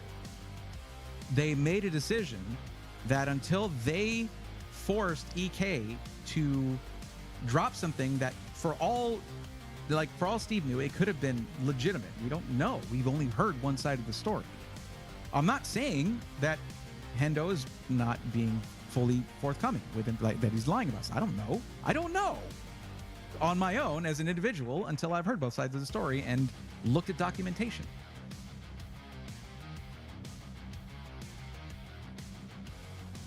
It is like, to say that like I don't like the way that they responded to our second video, like, if you're not going to share their side of the story until you do something, they do something that they are not obligated to you to do, like that, you know, that's not, I don't know how with like, dude, you have to understand, guys, I've been a fan of Gamers Nexus since it was just a website with articles. That doesn't mean I can't speak out when I think that something is not legitimate, when I think something's not acceptable that they do. In fact, I've always said this, okay? That when you hold someone in high regard, you don't hold them to a lower standard because of that. Instead, you hold them to a higher standard. That's the way to approach that, I think. So that's why I've openly criticized their pre-built coverage before. In videos, like on the internet. I've disagreed with Steve on the internet. That you don't do that. Well, I did it, and I came out okay. That's the thing. It's not like Steve doesn't want it, like he would want to stifle journalism anywhere else. He doesn't want to have anybody else lose their like, we're in the same space. He and I are in the same space. He doesn't want that. He wouldn't come out and be like, "Hey, this guy, stop watching this guy because he disagreed with me." No. I disagree with how Steve handled that thing with EK, where he's like, I'm not going to cover the whole story until the story changes. That's controlling the narrative, which is something he accuses corporations of doing. I know what he's trying to do. I get what he's trying to do. In some regard, I like what he's trying to do, but it goes against what they claim to do, which is just journalism. Like, that's what they claim is tech journalism. Anyway, I didn't bring any of that up when I met Steve. It wasn't really it didn't matter. The cover that had already been said, it had already been done. I wasn't going to change his mind on that. I don't think his mind is easy to change, honestly, which no. Oh, JDoggy007, you didn't forget the backplate on your speed build. Yeah, the IO cover. Yep, I did. I know that Tristan forgot his. Tristan from yeah. I know he said he doesn't do monitors, but due to problems with the company, I had to look elsewhere for monitors. What? From this experience, do you think you want to go to the next one? If so, you keep your GoFundMe open to get a bigger budget. The GoFundMe, that is a different topic, where like, I ended up getting a little bit less funding than I was expecting, so I do need what was in there, but I'm going to shut it down after that. The little bit that is in there is going to help. It's a lot, actually, more. It's a lot more than zero, and it's going to help me out. But I'm definitely going to go through companies to get funding for next Computex. I'm going to work with companies to try, like, very early on, to try and get in on that, because I'd rather get the money from that, but also, I mean, that's what the other guys do. That's what everybody else does. I would rather not have you guys pay for that. I guess I could just keep it open for next Computex, and then maybe it'll trickle in like a little savings account or something. But it's not set up to run that long. I was watching your channel since I was considering PC, locked eyes on the Auxilia by Alexander PCs. Arrived. I'm extremely happy with the PC experience and warranty. Lorenzo, that's awesome to hear. It's a great PC and a great company. Anyway, I didn't mean to like drown you guys in a hot take there. Like, Steve is I just want to say, like, and this is not me throwing shade at him. I don't like throwing shade, but I'm not the only one that felt this way among content creators, okay? It's just, it was not the full story. And to basically hold the full story under an ultimatum is not, it was an unprofessional moment for him, I believe. And not a good take. It was not a good take. I've seen him do really great stuff. Like, with what he's doing with Asus is awesome. What he did with EK, less than awesome.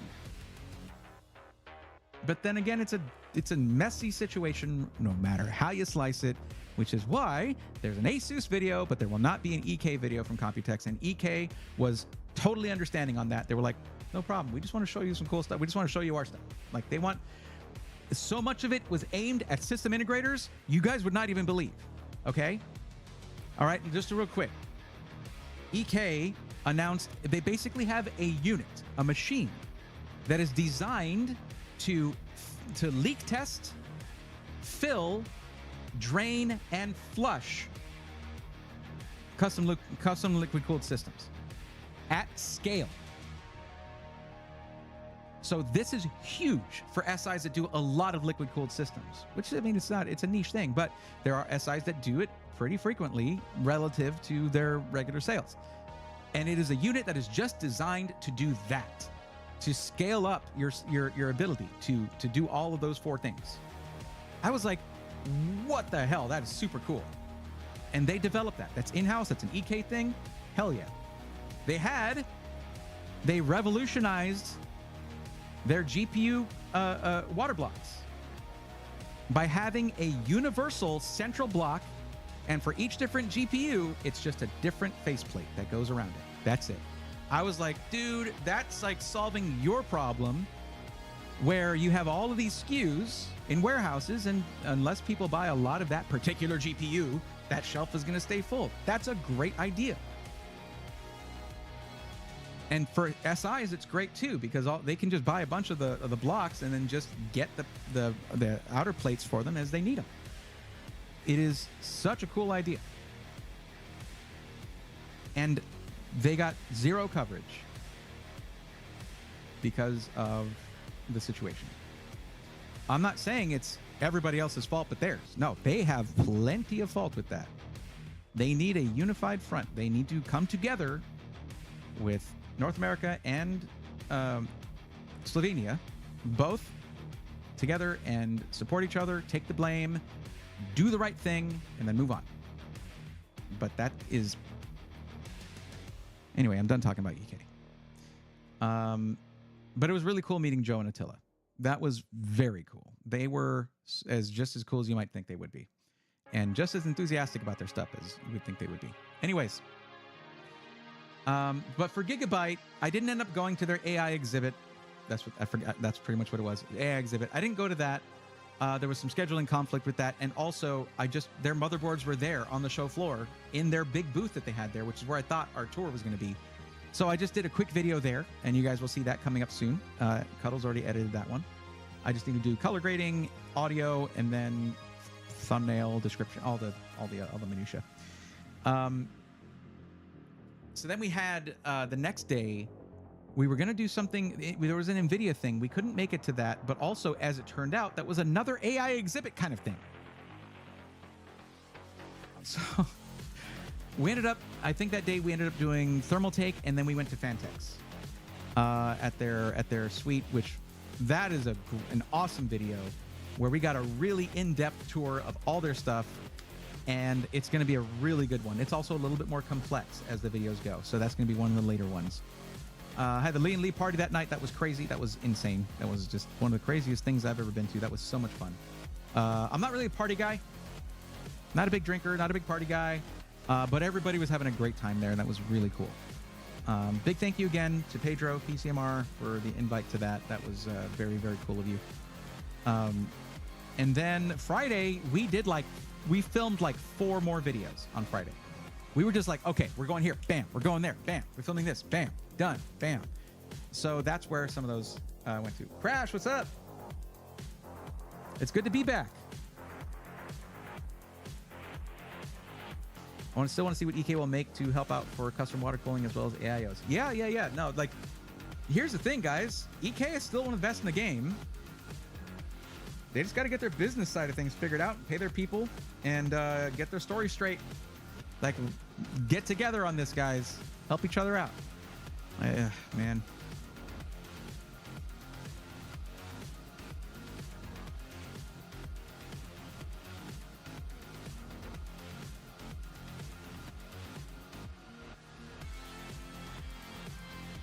JR, if you're looking for Skytex great. I generally recommend going through their website, but maybe we'll end up looking at one of their third-party sold ones pretty soon here. I don't know. But yeah. That was just some watermelon chunks right there. Good stuff. Watermelon with lime juice. But yeah, I recommend going through Skytech directly. Also, you can't use a coupon code from me if you get it from Amazon or from Best Buy. So if you want to be able to use code SWARM, SWARM, you got to go through their website. But I've got videos on them. I've got reviews of their PCs. Plenty of SkyTech content out there. If you're looking for help with your own pre-built one-on-one help, come back on Thursday when we're doing a PC matchmaking stream. Fill out the form that's listed in the linked in the description so that you're on the list for that. Anyway, but yeah, Friday was crazy. We did height. That's where I got the ASRock and Gigabyte videos done. We did Deep Cool that day, which we're not touching that topic, by the way. Not until we know more. There's no reason for us to yap about it until we know what's going on, by the way, for those who are following the Deep Cool thing. Just give it time and let the dust settle on that, then we'll talk about it. I feel like it's disrespectful to just guess on that kind of thing because that's their own thing. Did you get the chance to see the Gigabyte motherboards, though? Really was curious about their stealth lineup. That's one of the videos coming out soonest. If not tomorrow, then the day after. But that one is mainly edited. I just got to do color grading and audio, maybe do a couple little more cuts, things like that. And then that one will be published. But yeah, so Friday we were just scrambling around getting as much content as we could, and it was awesome. Like, I love that. I love flying by the seat of my pants at events like this. So the scheduling everything part of it was new to me, but I can recognize that it helped out a lot. A lot.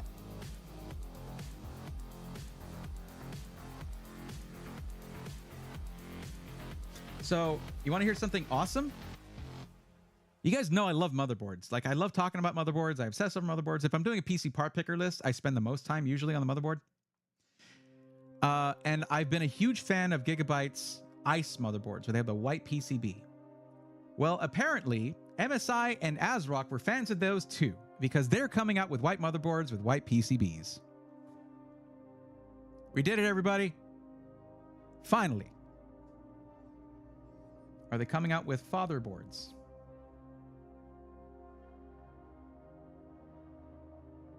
Daughter boards are a thing. Apparently boards are all ladies. That's cool. Anyway.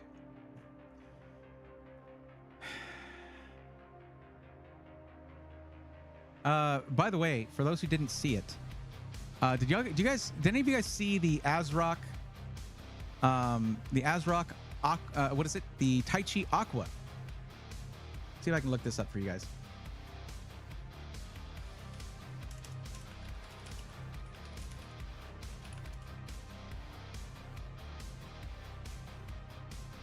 Or the new Taichi Aqua. No, those are old ones. Okay. I'll have to, I guess I'll open up my own picture of this.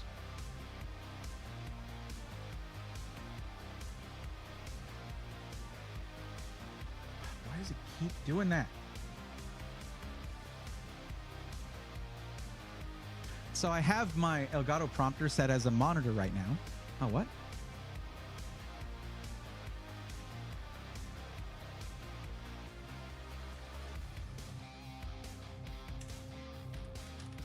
I got some exciting news on the PC World front, by the way.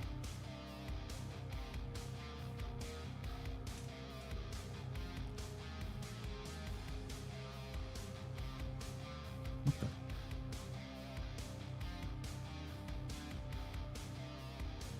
the? Okay. Photos.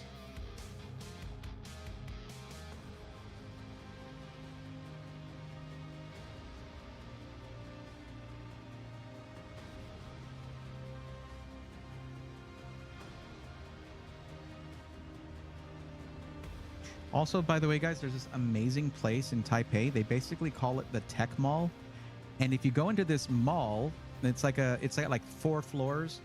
There's like an Asus ROG store.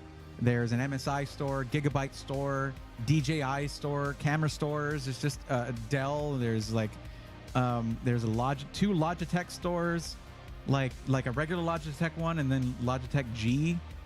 It's insane.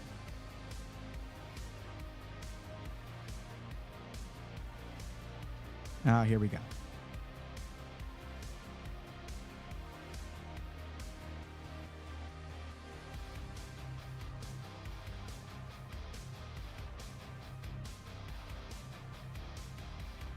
Just take a look at this.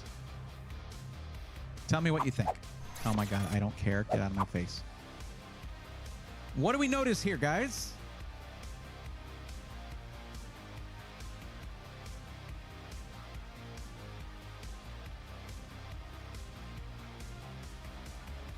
There, a la carte. Yep.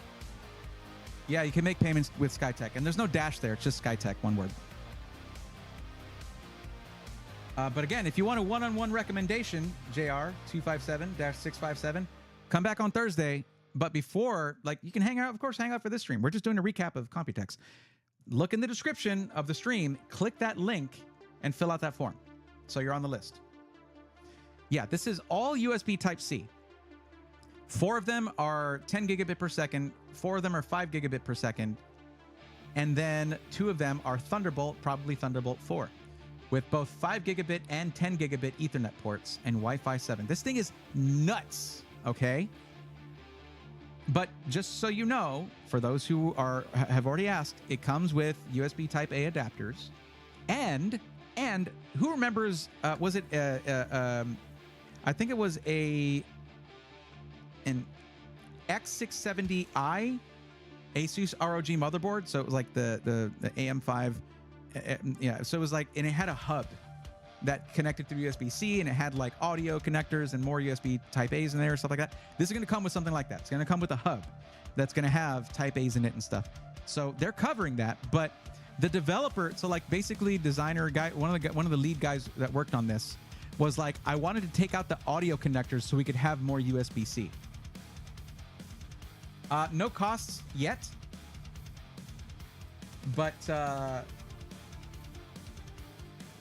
well, again, it comes with adapters for USB Type A, and you get a hub with it as well. So it's okay. Well, you can connect that through the USB Type A adapter, which this comes with multiple, as I have mentioned. Yeah. So let me see if I have let me come back to here. Let me find a different picture where I show them the rest of the board.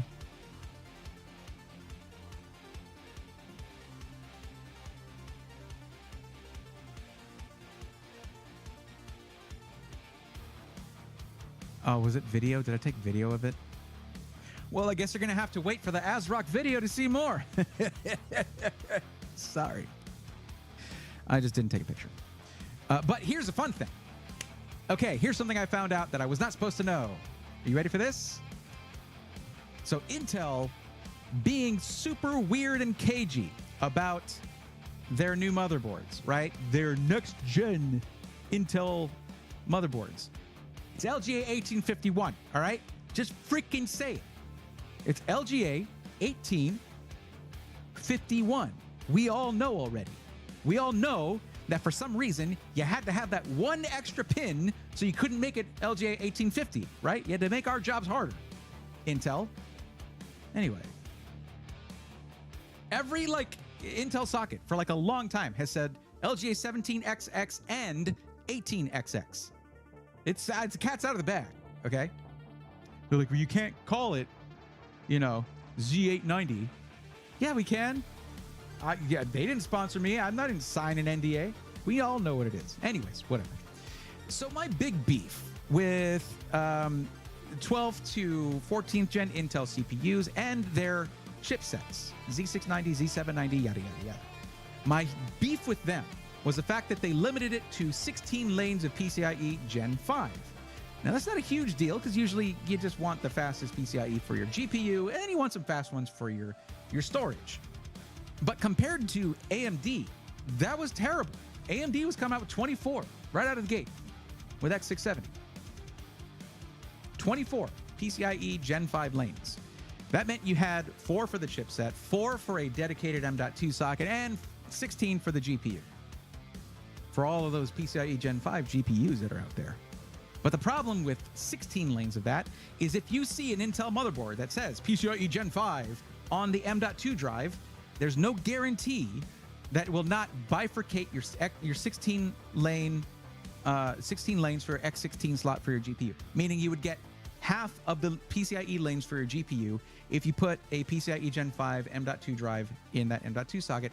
And the motherboard that I had, which was the first one that I got when that was brand new stuff, was an MSI board that, even though it was a Gen 4 M.2 drive, it still put it to X8, and that was with a 4090. So you actually had a hit to the performance. It took a 4090 to get to that point, but yes.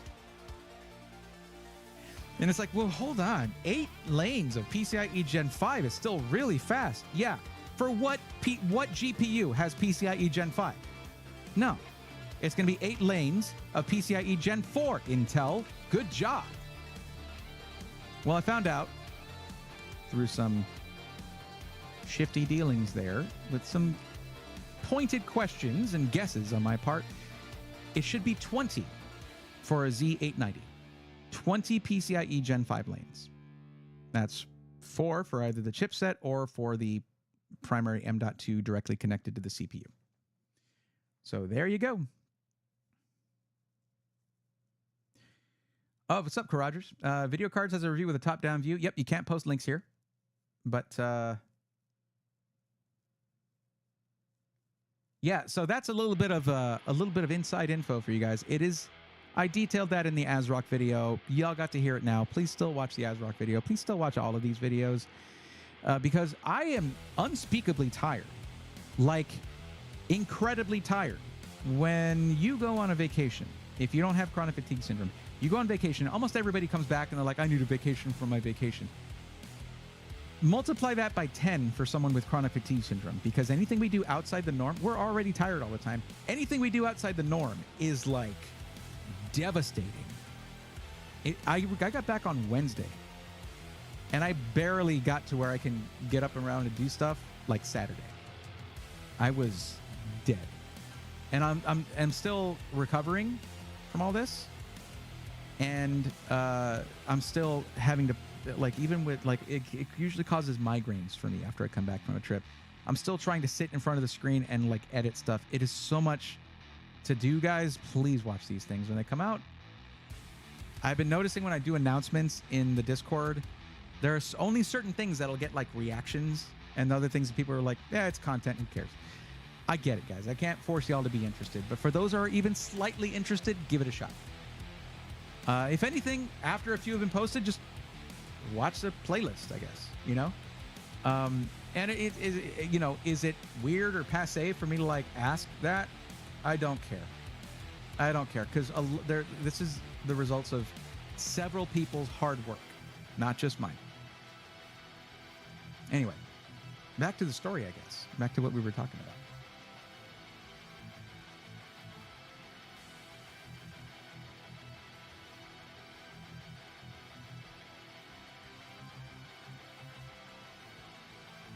What's up, Virtue? How's it going? Virtue, have you been watching my System Integrators weekly videos? You know that like every one of them has an ad for like a $15 copy of OEM copy of Windows. You don't need to pay $100 for Windows.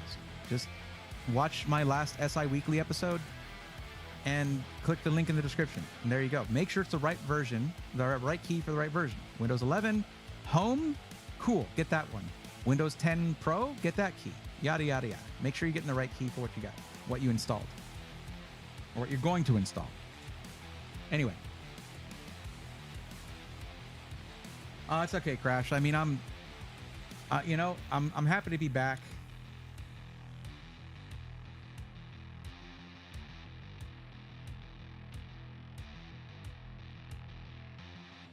Something my autistic burn. See, so what I'm, Way of Soul, what I am is, I am an ambivert, right? So, of course, that's not anything about, you know, autism or anything on the spectrum, anything like that. It's just, you have introverts and you have extroverts. I'm smack dab in the middle. I'm an ambivert. Obviously, I like to talk to people. I like being here. I like doing panels at events and things like that. I love being on stage, and I love doing stuff like that. But I have that battery that introverts have, where after a certain amount of time, I need to recharge, and it gets no time to recharge at these kind of events. Zero time. I go to the event, I go to some after event, and then I sleep, or I try to edit video or do something, and then I sleep. One positive note though, I'm a night owl by nature, And over there, I'm a morning person because it's a 12-hour difference. So I was waking up at like 7:30 a.m. like, all right, let's go. Which is about time I'd be getting ready for stream here. Yeah. Anyway. What was I talking about? So I need to see how my battery is doing. My camera. I removed everything that I had.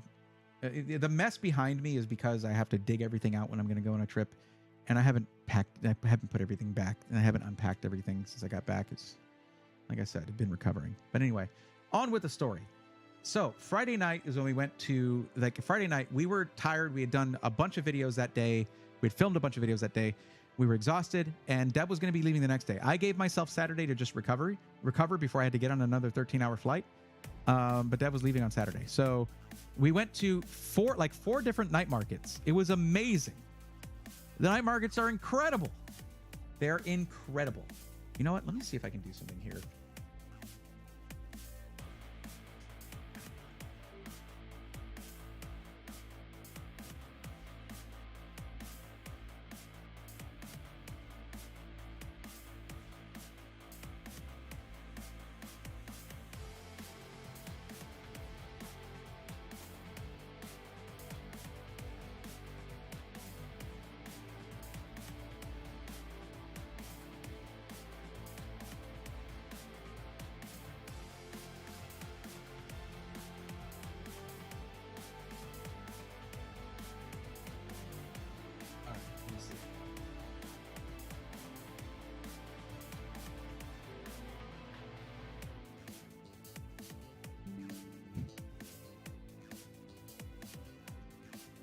I took some video. I'm going to see if I can get some of this video out to show you guys. I just want to transfer it to my PC so I can show you.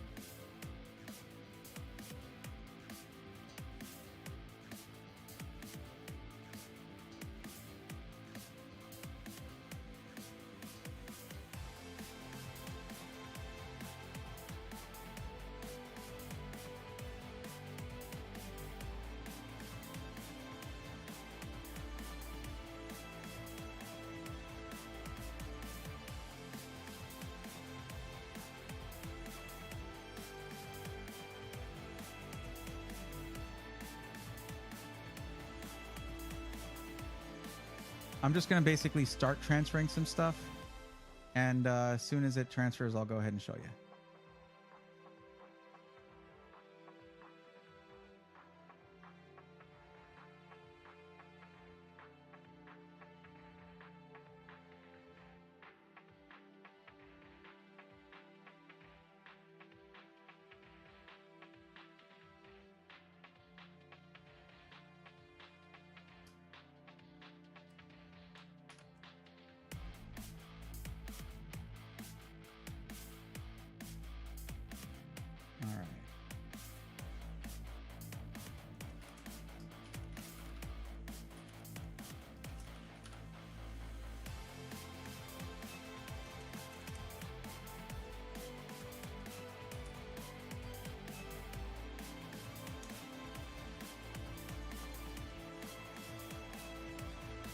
Could take a while. Anyway, I gotta say, with as much as I like to talk, it is kind of nice to just have a stream where it's like, I'm gonna talk this whole time and just talk. We're just gonna chat. This is great. I got to go. All right, see you, Jasmine. Thanks for coming in.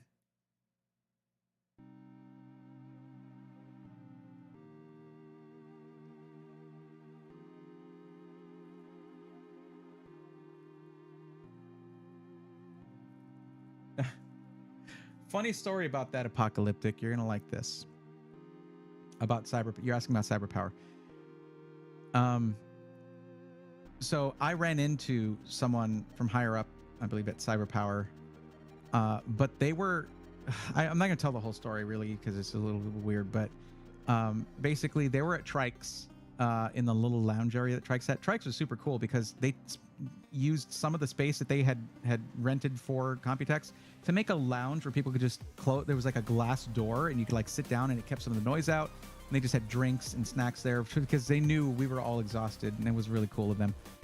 But I was in there wrapping up, like putting up my audio stuff when when apparently someone from CyberPower was there, and the person we knew from Trikes was over there chatting with them. So I hadn't given I had to dig out a business card for the person we knew at Trikes. I was like, I hadn't given you one of these. Here's the thing, you know. And I got a second one. I was like, hey, how you doing? I'm Braythorn. I'm the pre-built guy. He was like, yeah, I know who you are. I was like, yeah, haven't really talked to you guys yet. It's been a few years, but you know, reach out to me. Let's chat. And it's because the reason I want to talk to them is because between iBuyPower and CyberPower, the two are usually compared quite often. They're on the opposite end of the spectrum when it comes to how people regard their customer service. CyberPower does not have a good reputation for their customer service. iBuyPower has earned their good reputation. And if you go look at the SI testimonials in our Discord, you'll see how that is. Like everyone even if people have had an issue with iBuyPower systems, they've gotten resolved. But I've heard rumblings about issues with CyberPower's customer service. So if you're looking at a system like from a high volume seller like iBuyPower, CyberPower, go with iBuyPower generally until CyberPower's sort of sorted their stuff out. If you want further proof of this is not my opinion, okay? Watch the last Secret Shopper series, and specifically the tech support video. Holy crap, you could not have had a more opposite type of experience between iBuyPower and CyberPower. iBuyPower buried the competition. No one was even close to how well iBuyPower did. CyberPower was one of the worst. I'm not making this up. It's an actual thing. So my advice there is going to be to go with iBuyPower currently. CyberPower cleans up their act and they prioritize what they should be prioritizing, then good. That's what I want. I want them to just do better. Because they already have tens of thousands of customers that need to be taken care of. And I ain't changing that. You know me, I know you, let's chat sometime. It wasn't quite that vibe. There was a tone. There was a bit of a tone of like, hey, you know who I am. I know you know who I am. And I don't know why you've never reached out to me. In fact, I even spoke with them briefly at TwitchCon 2022 and introduced myself. And nothing. They had a booth at that TwitchCon. It never heard from them. Whereas iBuyPower recognized what I'm trying to do, and they were the first SI to ever reach out to me and recognize what I'm trying to do. And that was at like 5 or 6K subs on YouTube. Is it you don't want the scrutiny? Are we worried about something? I don't know. iBuyPower no longer has your coupon code though. That's right. They may have changed that already. It is Braythorn 6 now. It's Braythorn 6. It got picked up by some coupon code sites. So when they do that, when that happens, it changes. It's the same thing that's happened at Alexander PCs a couple times. Let me just put a note in the Discord real quick. Looks like everything is transferred, so I can show you all some of the night market. That'll be cool.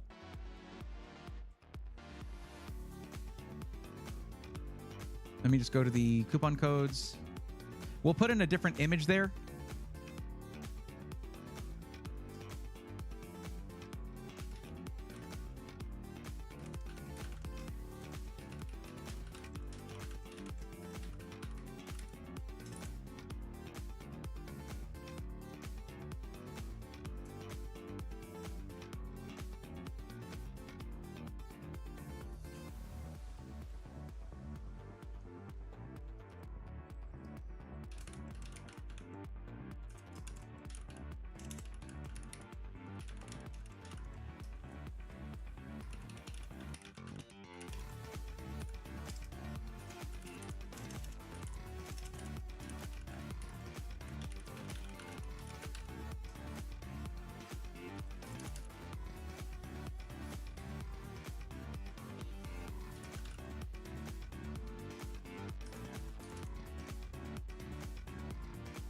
Okay, there you go.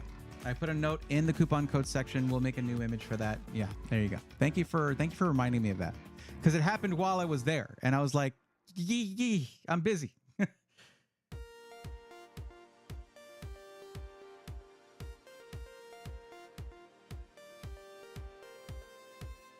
Marcellus 12, there you go.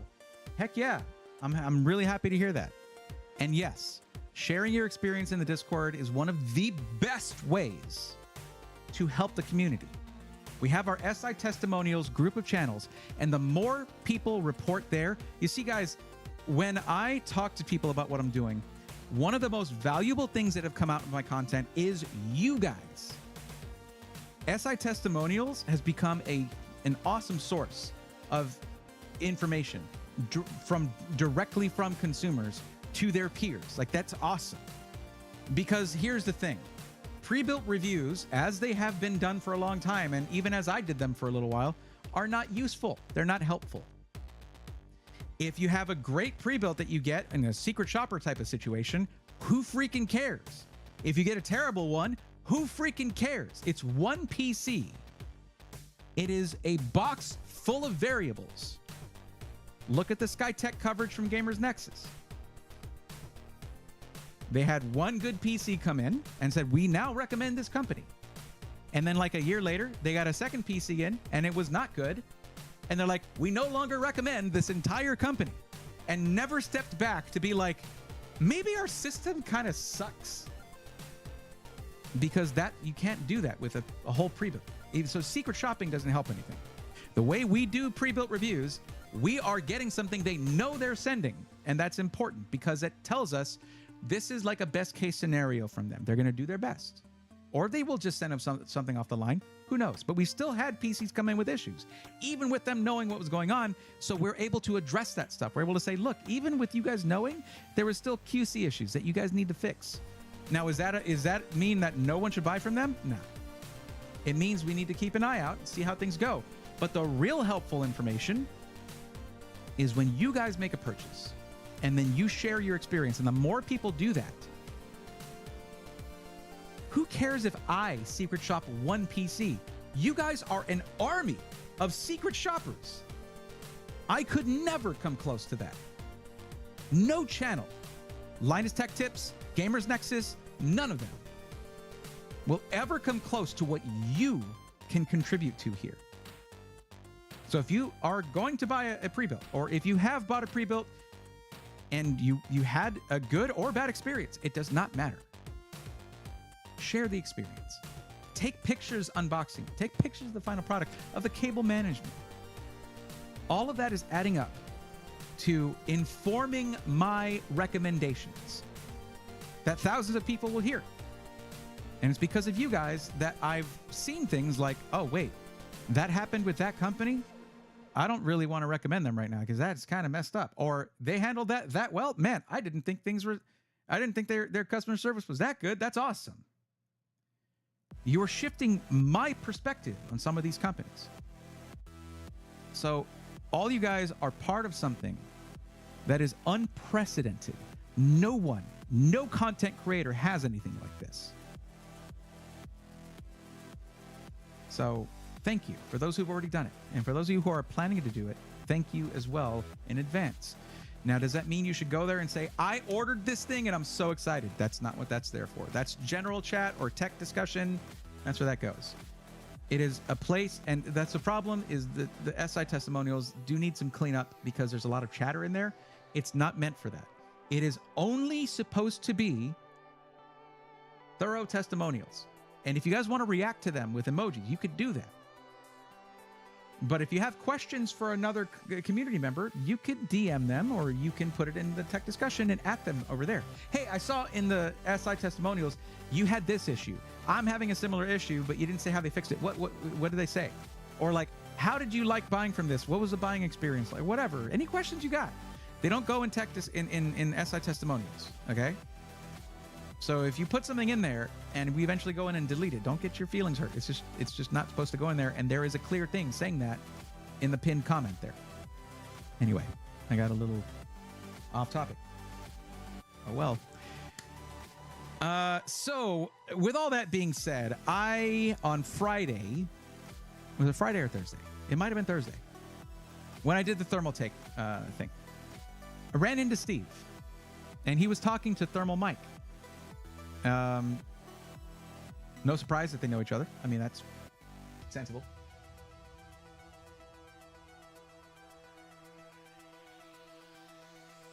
Alucard, as I mentioned earlier, I'm not going to go into the deep cool topic until we know more. To talk about it before they even know everything, it would just be useless and disrespectful. That's what I was talking about earlier. In fact, there are some people who have brought up the topic out of turn and probably exacerbated the issue, maybe made it worse. I'm not about to do that. I have too much respect for the guys over there, and we'll see how everything turns out. I hope everything turns out well for them. It is a tricky situation right now for any company that ships internationally. Any company. And especially with so many links in the chain. You might send something to someone and you don't know where it's ending up after that. Also, lists get added to all the time. We're just not going to talk about that in depth until we know the whole story.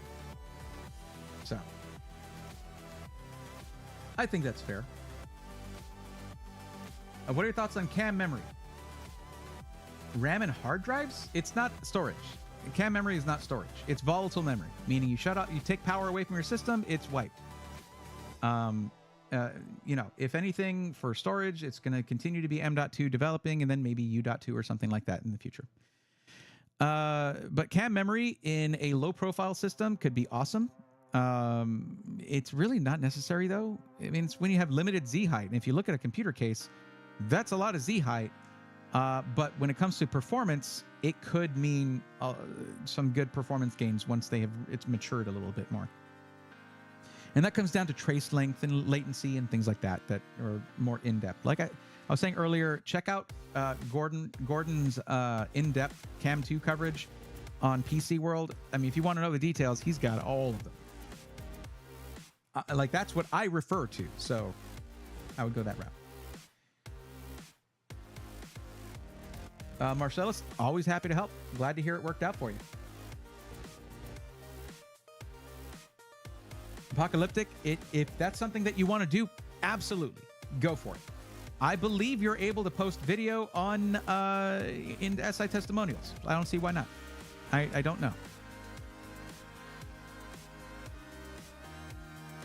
That is one cool thing, Igor, about CAM memory. It's a nice form factor for liquid cooling. Because as we know, DDR5 can get pretty hot. I think CAM might come into its own even more once we get to faster memory specs like DDR6 eventually or whatever. But I mean, we're still in DDR5, so we'll see. Here's my thing. I want to see an ITX motherboard with the CAM 2 mounted on the back, like right near the socket. Get that trace length down to like nothing. Mount it on the back. We've been putting M.2 drives there forever. But it wasn't anywhere. No one was doing that. I'm like, well, come on. That should be like self-evident. It should be like, let's put this thing on the back of the board. Like right by the CPU. Bam. You want short trace length, but you couldn't do that with standard memory. There was like one exotic motherboard that had that. I don't even remember what build it was. It was like an exotic motherboard that had the DIMMs on the back of the board or something. It was like, ugh. But it's too much Z height yeah. But the closer you get it to the CPU socket, the more you'll be able to utilize the motherboard cutout on cases. So thermals shouldn't be an issue. I don't know. We'll see. Anyway.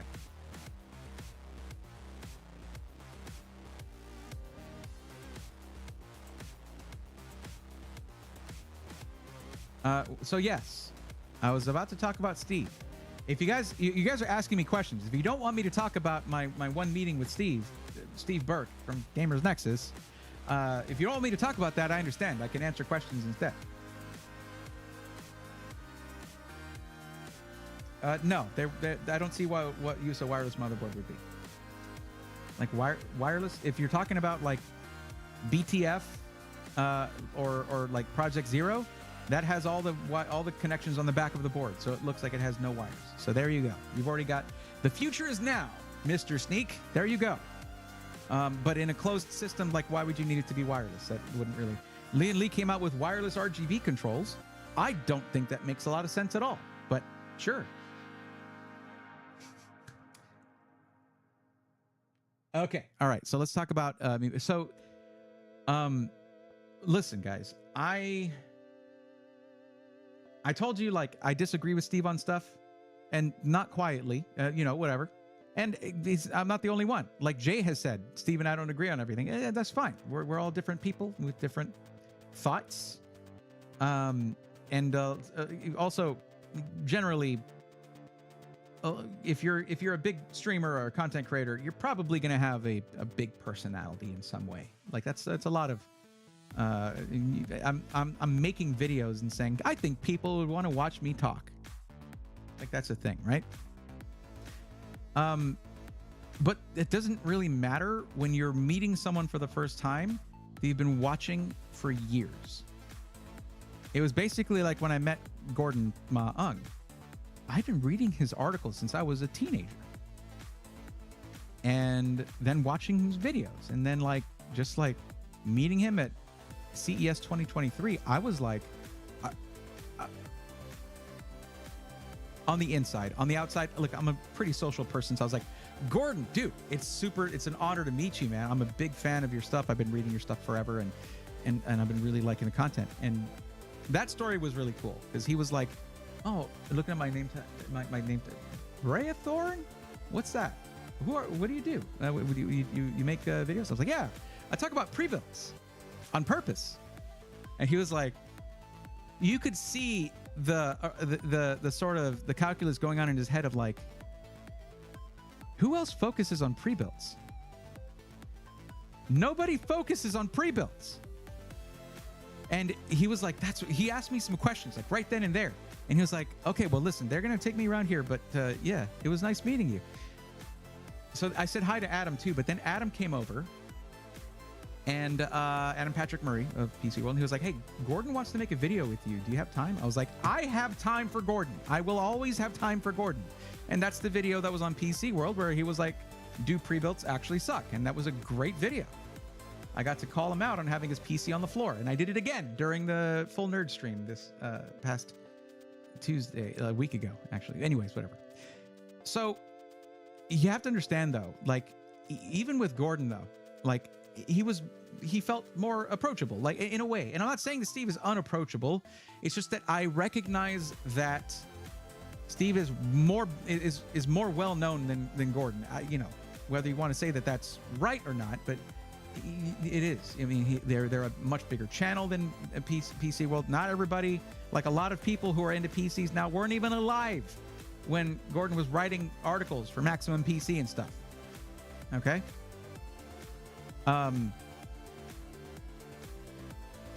Steve is a huge name in this in my space and what I do. It was actually it was one of the only times I can say I was truly starstruck, and I was like, holy crap! I see the hair. That's it. Okay. I see the rest of them. That is freaking Steve right there. Okay. So he was talking to Thermal Mike. They finished their conversation, and I said hi to Mike, and he was like, hey, how's it going, man? And I was like, Steve, how's it going, man? I'm Brayathorn. I'm the pre-built guy. He's like, oh, okay. I was like, yeah, man. Dude, I've been watching your stuff forever. I love your content. I love what y'all have been doing, and you've been doing some incredible work with all this stuff. And he was like, oh, thanks. I was like, yeah, I don't like your pre-built content. He was like, oh, okay. Oh, man. Like, his reaction was just like, oh, really? Okay. And I was like, dude, I know you're super busy here at Computex, but I would love to have a sit-down chat with you to do a video or something where we talk about it. Because I respect you. And I disagree with you. And I think that that's the best combination. He was like, yeah, no, yeah, no doubt. All right. Well, here's the email to reach out to us, and here you go. And it was a different one than what you'll see them talk about, like, the regular ones, because his email gets just flooded, right? So that might happen, guys.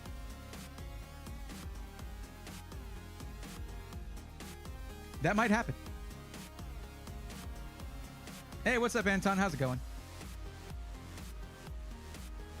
But his reaction was gold, and I don't know if I missed. He was wearing a mask, by the way, which is probably smart. Honestly, a lot of people got sick afterwards. I thankfully didn't get sick, but I was probably very close to getting sick. I don't know. Anyways, these events, people get sick often. But I could just see like a twinkle in his eyes, like, all right, okay, yeah. That was so awesome. Because, I mean, I was just upfront about it. I was like, I afterwards, I was like, I can't believe I just said it to him like that, but I'm glad I did. Like, hey, I love what y'all do. I respect you, man. You're awesome. Also, I disagree with you. And we should talk it out. Like, we should share our views. I've heard his views on it a lot. I doubt he's heard mine. But,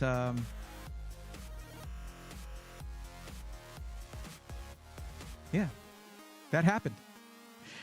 When is it going to happen? I have no idea. It's probably going to take forever to happen because I would love to go up to Charlotte, North Carolina, and go and visit them and talk to them and stuff. But I doubt that it's something that they're open to just yet. I just met the guy. It could be a thing that's not until next Computex. It could be a thing that we do through PC World.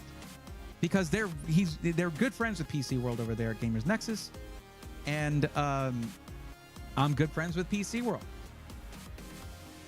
By the way, guys, I didn't just do the full nerd. We filmed a video there at PC World, so there's going to be a video coming out on their channel, and it's a good one. It is a good one. There's a little rambling on my part because it was just a general topic. You've seen plenty of videos like this where they have a guest on and they just pick a topic and talk about it. It's one of those.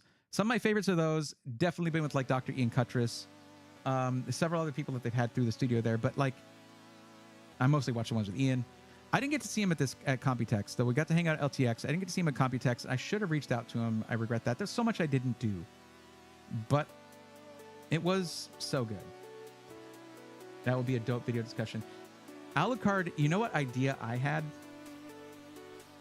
I was thinking with the current, it being an election year, I was like, what if we stage it as like a presidential debate kind of format? How freaking hilarious would that be? That would be so good.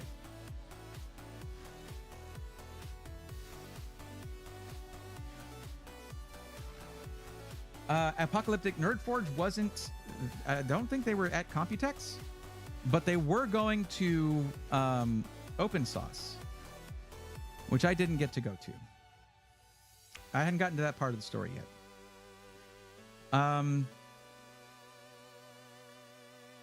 So basically, but that was like kind of the end of the event, which was frantically going to a bunch of different places. Our last video that we filmed was with Height. That feels really appropriate because that was the one that has the purple case, and I want it really bad. And we're already in talks about that. And yes, I do want to get ASRock to send me a live mixer board, a live mixer Z790 board, so we can have that purple motherboard in the purple case. But what GPU do I use? I did get a business card from Colorful, and I'm going to reach out to them and see if they have a card that, because they have like iridescent ones that might fit it. They have some ones with colors on them. We'll see. They are colorful. That's their whole thing. But we'll see.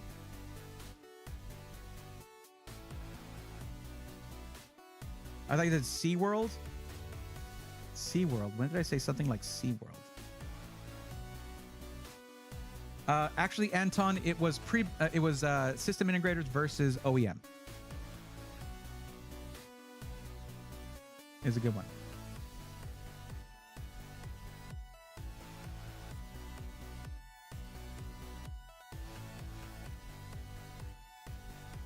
Oh, PC World. Yeah, no, PC World.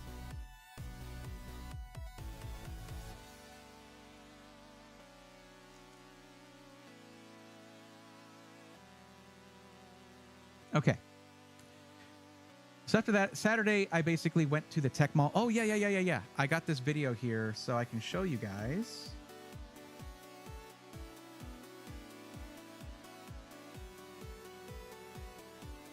Is it still going? No.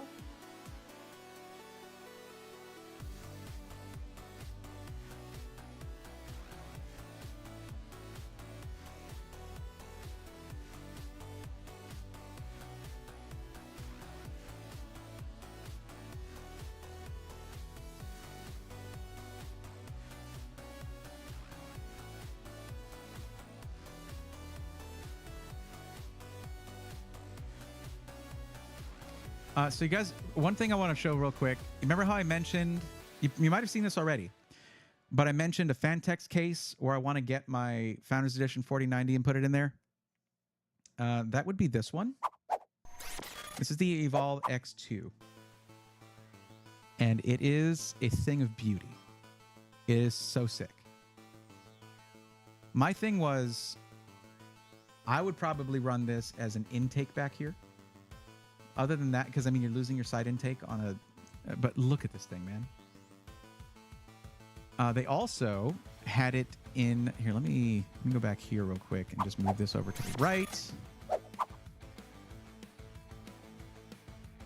So that I can see what I'm going to show you guys here. They also have it... They have it in 2 colorways. And they asked for another one. Of course, I said purple. There we go. This is the other one.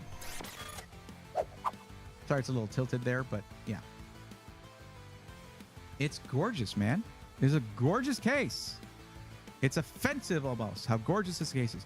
What I told them, because they're still finalizing this thing, I was like, include an optional dust filter for the back fan here, so that, and you guys do reverse flow fans, so that it can be set as intake. That would be fresh intake for the radiator on the top or whatever. It would work out, I think.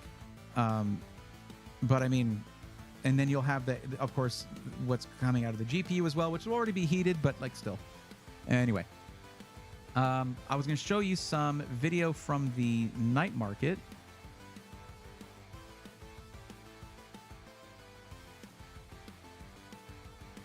Let me bring that up first. It is what it is. Wait, is there? Hold on a second.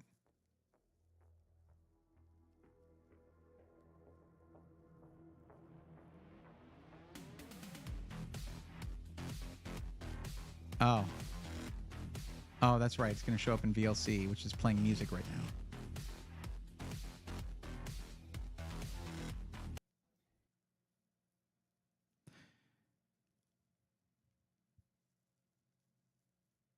All right, give me just a second.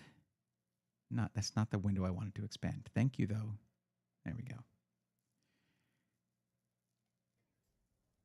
Nope, that's not the right video either.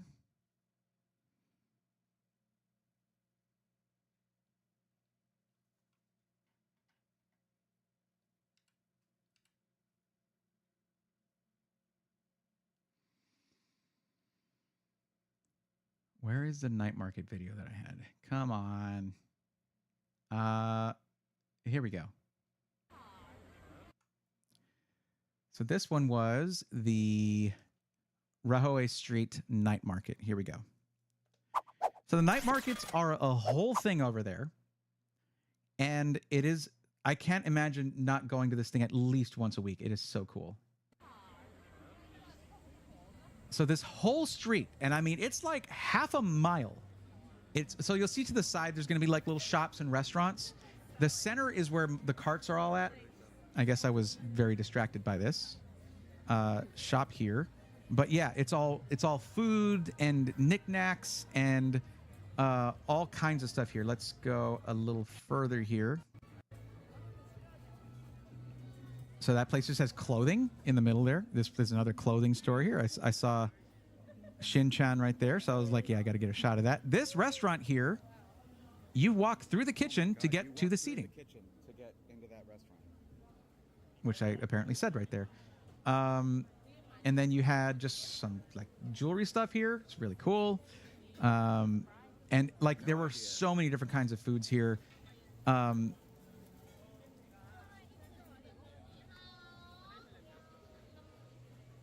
Just a jewelry store, why not?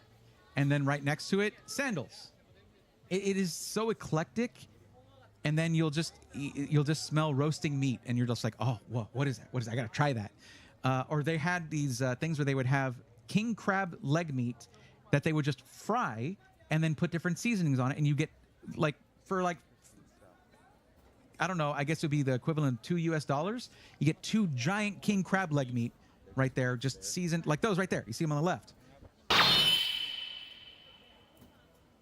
Hey, thank you for gifting a tier 1 sub to Hayden. Appreciate that, Alucard. Oh, is there an ad running right now?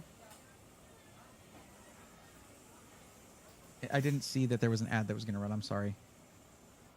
This is just a stew that's just been going, looks like for a while, and then they got these things. These are all dishes right here. It's just every pot is just like one dish. Bam. Then they just get it. They serve it. All that. Fried quail eggs. Sure. Why not? Remember, that was 35 of the Taiwanese currency. 1,000 is $30 US. So these things are dirt cheap. Look at this. All these crane games, just a whole hallway of crane games. Sea Dog would flip. He would love it. Oh my God, the Psyduck. Yeah, just big old. Now, you know, it's still going to be a crane game. I didn't really indulge in those. Just giant fruit. The fruit there was massive. It was crazy. Looks like that was a bone broth they were making there. What? Look at, I don't know what these were. I think I said it at some point. Let me see. Makes me very uncomfortable. They were weird looking, but people were eating them. People were buying them. Oh God. I think I pointed the camera at what they were here in a second. Oh. Honey bitter melon. I'd never heard of it.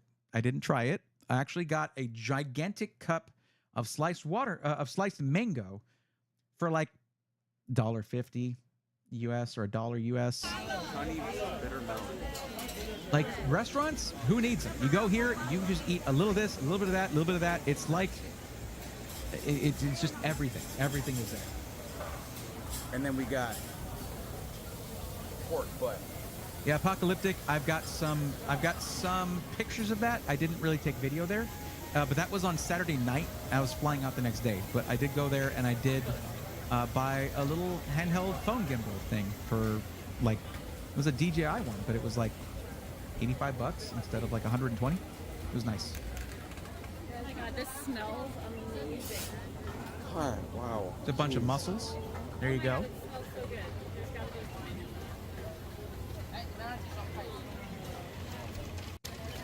Or whatever they are. I don't know my shellfish, I guess. More fruit. The fruit cups were kind of a big thing there. You want some of whatever that was? Yeah, this was on my phone. This was filmed on my phone, so it's going to be that kind of quality. It is before I got the phone gimbal. Unfortunately, I wish I'd had it for this night. I got it the next day. But it just goes on. Like, hold on. Let me go back right to. It just goes on and on and on. Look at that. Into the distance. It's crazy.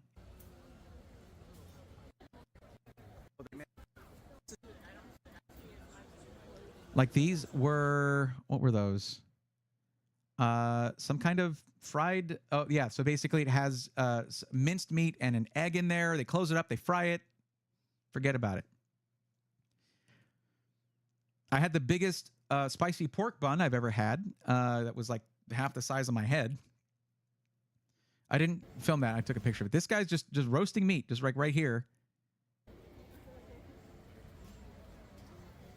It's right there on a charcoal grill, right there, just right in the middle there. It's just, it is something else, man. Really good.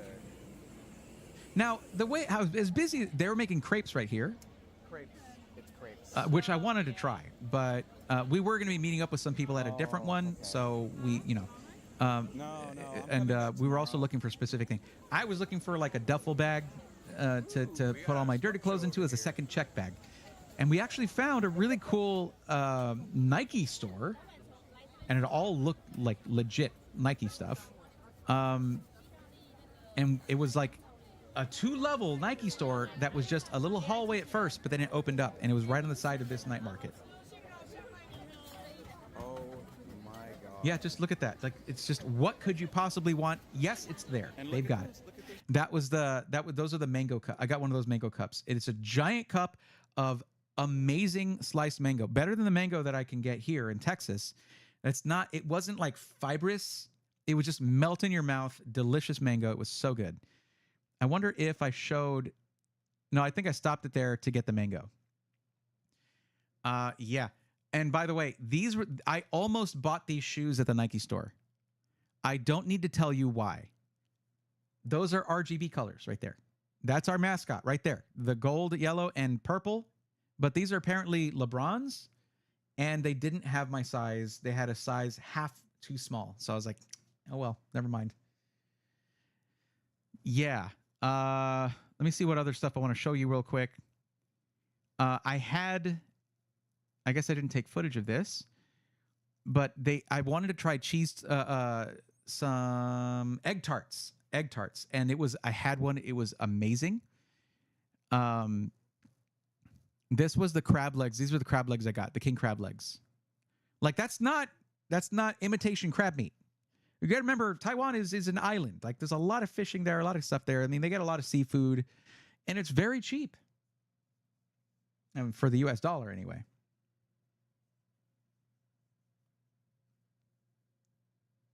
Yo, what's up? Bushcam Kid Jr., how you doing? Have you ever owned a pre-built? I'm using a pre-built right now. I'm using a Falcon Northwest system right now. And I've been using it for about a year. Minor upgrades here and there. Let's see. What was this one? Oh, this was a mushroom stop. They were just grilling mushrooms. And these mushrooms were freaking gigantic. Look at that. These are huge mushrooms, man. Like, it freaked me out. I was like, oh my God. How about this squid right here? This was just squid that you could have grilled for you. And there's them grilling it. Doesn't look good when it's raw, but that actually looks kind of tasty right there. Not going to lie. I had fried milk. This is fried milk right here. You can kind of see the inside there. It's basically condensed milk, battered and fried. It was pretty good. Not my favorite thing that I had there, but better than I thought it would be. I had a Chinese hamburger, which is just really like, it's chopped meat with onions, bell peppers in a really crispy, thin bun, basically. The downside, the ingredients on the inside of this, I've always seen them be more minced than this. They were big chunks, and it wasn't really easy to eat, unfortunately. But I got to try one. This was the giant bun that I had, the giant spicy pork bun that I had. Great picture, Bray. Good job. But look at these. Look at the size of these, man. The spicy pork was incredible. The bun was so good. And these guys had, this is like 2 stacks of their steaming tower. It was about 9 stacks tall. The other ones are sitting up like over here. And they would just like get something out of it and put the top back on, and it was just massive. What else was there? This was just a stall with different meats and tofus. Like, look at that. Like, my mouth is watering looking at this. It was just so much good food. But there was a problem. There was a problem. A problem with the night markets. And I don't know that there will ever be a fix for this problem. It's a thing that, in a way, is the strongest memory that I have of the Taipei night markets. Not one of them, all of them. And the problem, this problem is called stinky tofu. If you guys have the ability to Google something right now, go ahead and Google stinky tofu and take a look at what that looks like. I promise you, it does not look even a fraction as bad as it smells. It's right there in the name, stinky tofu. It is akin to a biological weapon. And there were stalls right smack dab in the middle of these night markets just selling stinky tofu. Just in the same way that if you're, I mean, for anyone in Texas, if you've gone to a gun show, you know they got those roasted almonds, the coated roasted almonds, and they have the big fan just pushing that smell out into the rest of the arena or whatever so that the smell draws you to them. Well, stinky tofu is like, it goes for miles. And they just, nobody cares. They're used to it. We were like, is there sewage here? Is there just an open sewer? A lot of the trip was a blur, which is why I took a lot of photos and video. A lot of the trip was a blur. The stinky tofu is not a blur. It is a very strong, visceral memory, and I will never forget that smell. And if you're like, hey, Bray, did you try it? Would you try it? No, never. I don't care if it tastes like pure ambrosia.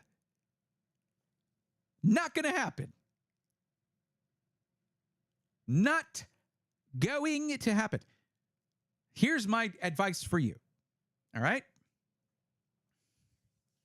There were a lot of great smells there. And honestly, a lot of the night market did not smell of stinky tofu. But when it was around, you knew it. My advice to you, it is very common, very normal in several different Asian cultures to just have a mask. You just wear a mask. It's very common to wear a mask. You see it all the time. People riding the rails, riding the trains, going to work, wearing masks. Just have one with you. Spray a little something on the inside, some your cologne or whatever you got, maybe. Take one of the more delicious smelling things, rub that on the inside, get that smell in there. And once you start getting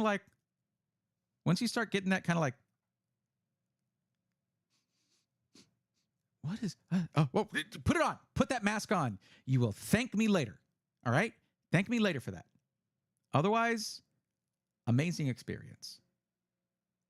10 out of 10, would recommend. Stinky tofu, please, no. Please, just rein it in, guys. Just a little bit. You know what? No, that's their thing. Like there's people who've been eating it their whole lives and they love it, and that's fine.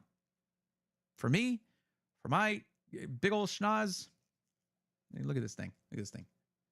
Okay, it was a problem. Yo, Falcon Northwest, what's going on, buddy? Yeah, you know I'm rocking one of your systems. I would honestly, I mean, I love this thing. I love this thing, and you've even helped me upgrade it, which I appreciate.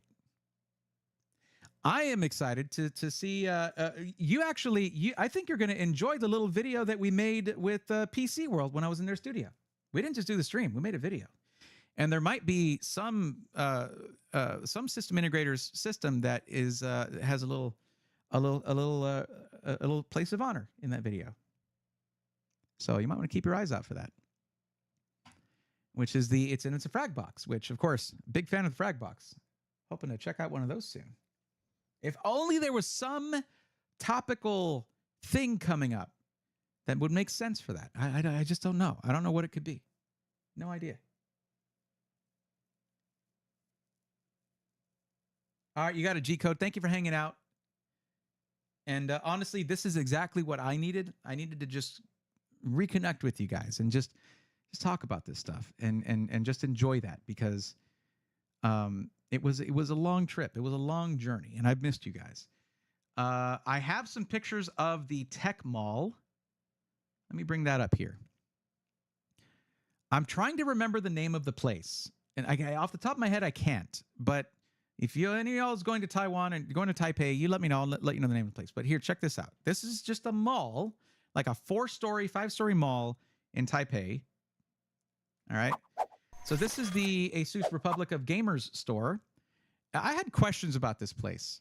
I had questions. Walking through it, I was like, why are there guns on display? Apparently, airsoft is a big thing in Taiwan.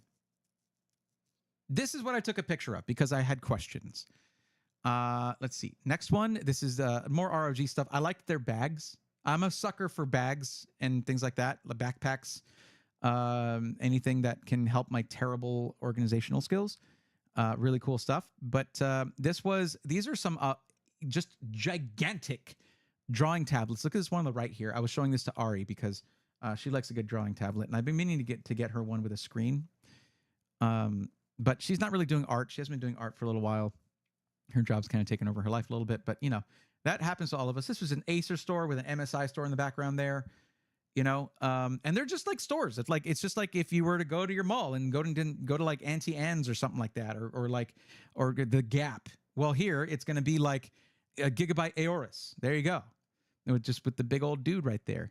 And then the Razer store here, where you can the things that you would normally order online, it's just all right there in front of you. You want the latest Razer Blade laptop? There you go. Sure.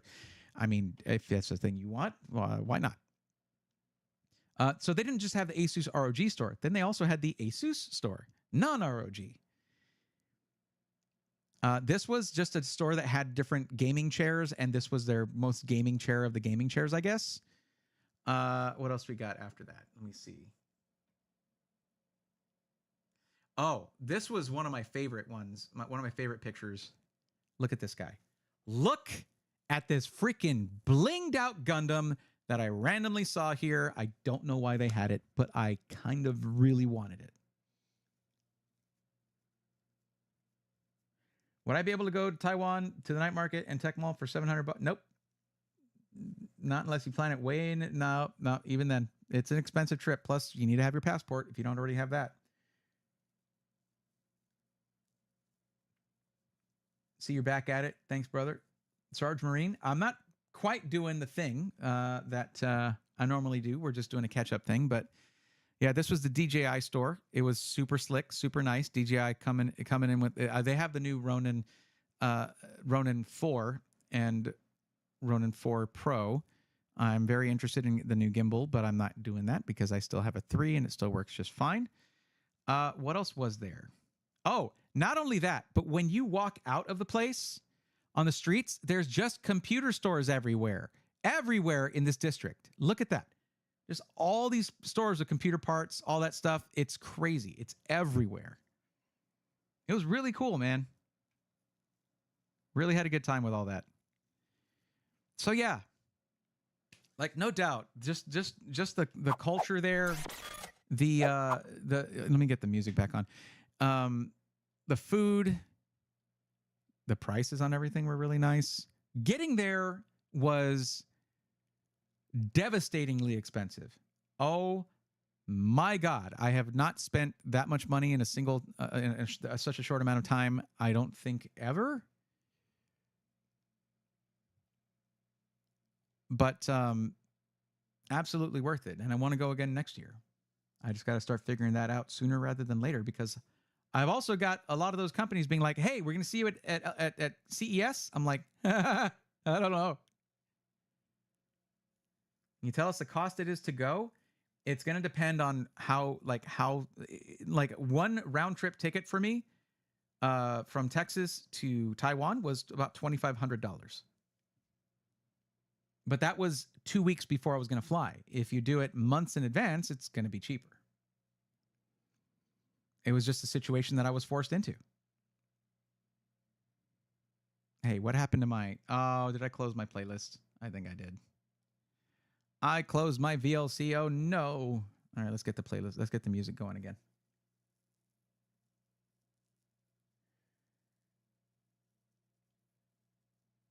Music.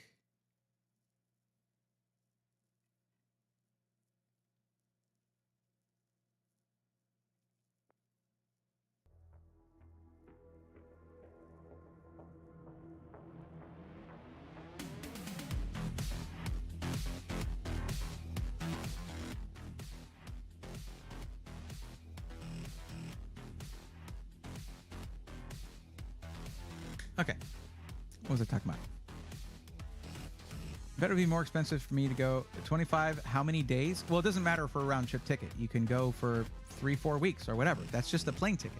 They don't care when you get there and when you leave. It's just whatever the price is. The Airbnb was probably about $900 for, I think, 8 nights, 9 nights. It wasn't bad.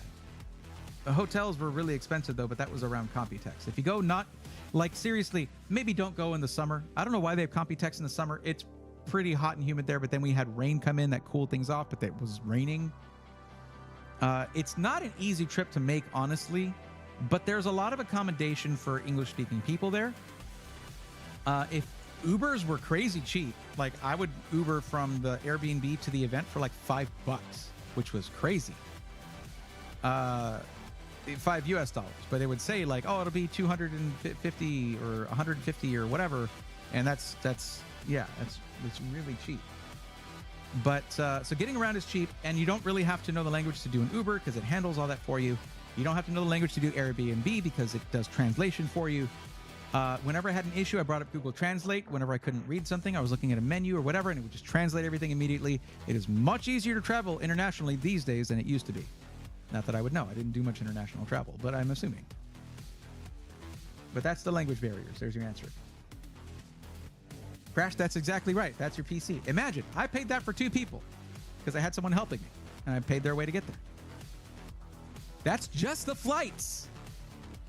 $5,000 just for the flights.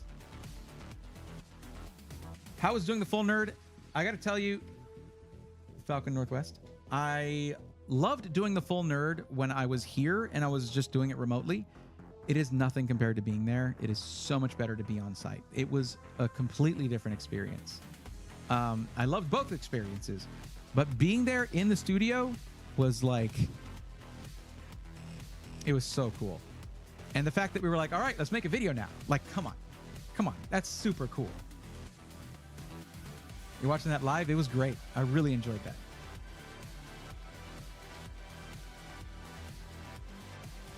Just a possible video with Gamers Nexus would be worth $2,500. I mean, hey, that's the thing. You got to look at it like that, Apocalyptic. The thing about it is, when you're working with certain brands that have a North American branch but are headquartered in Taiwan, you propose something to them, like a project, an activation, or whatever, or like you want some parts or something like that. What they have to do is they have to then go and sell that to HQ and get approval. Do you know who we were talking about at Computex? The people from HQ that give that approval. That's who you're meeting. That's who you're talking to. That's who you're making, you know, like maybe you're not making the video with them, but that person is usually, those people are there. The ones that the North American team need to work with are there. And sometimes the North American people will go too. But several companies cut that out. Like they didn't do that this year.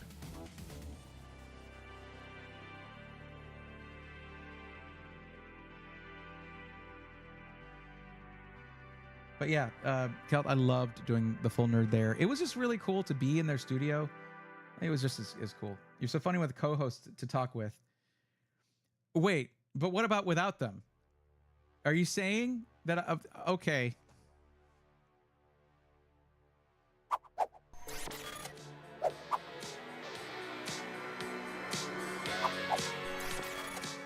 I'm just kidding.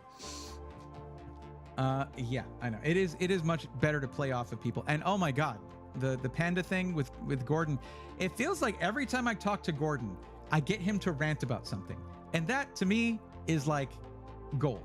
I love that.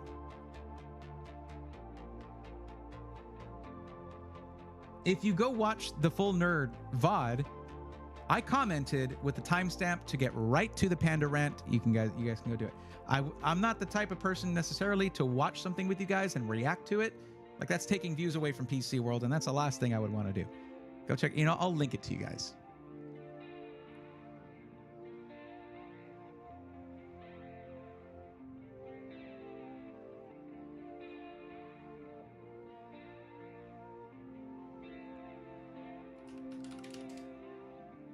Of course, I missed the full nerd today, but I was scrambling to try and get coverage done, some videos done. I'm so behind on that, but I can't really kick myself too much for that. I don't have the infrastructure to get videos out while we're at an event. It's just not in the cards for me, and it sucks, but it's the way it is. For the YouTube crowd, even though there's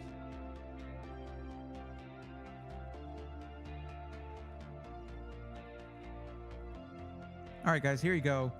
If you want more, to hear me talk more after this, but have other smarter people there as well.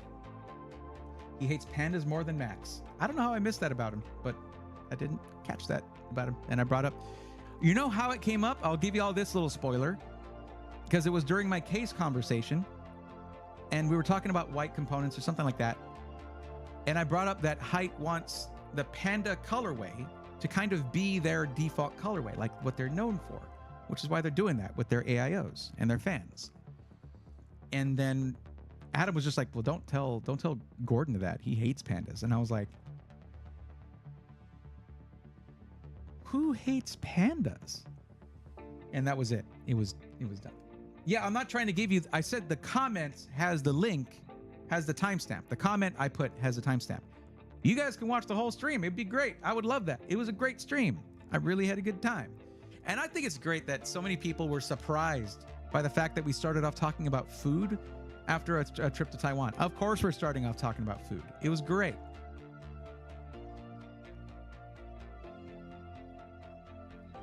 Like a couple people were like, no tech talk, I guess, today.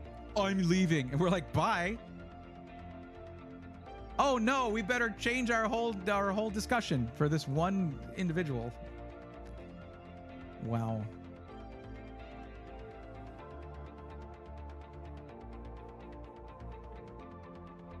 I got to the Far East, Japan, Taiwan, PI, enjoyed them all. Stretch 171 refuelers. Man, I just so here's the thing, guys. I want to get your take on this. I probably should have set this one, not had this one be about science and tech. Is it science and tech, or is it just chatting? I probably should have had it be just chatting. Anyway, that's all I'm doing. I need to get your take on this.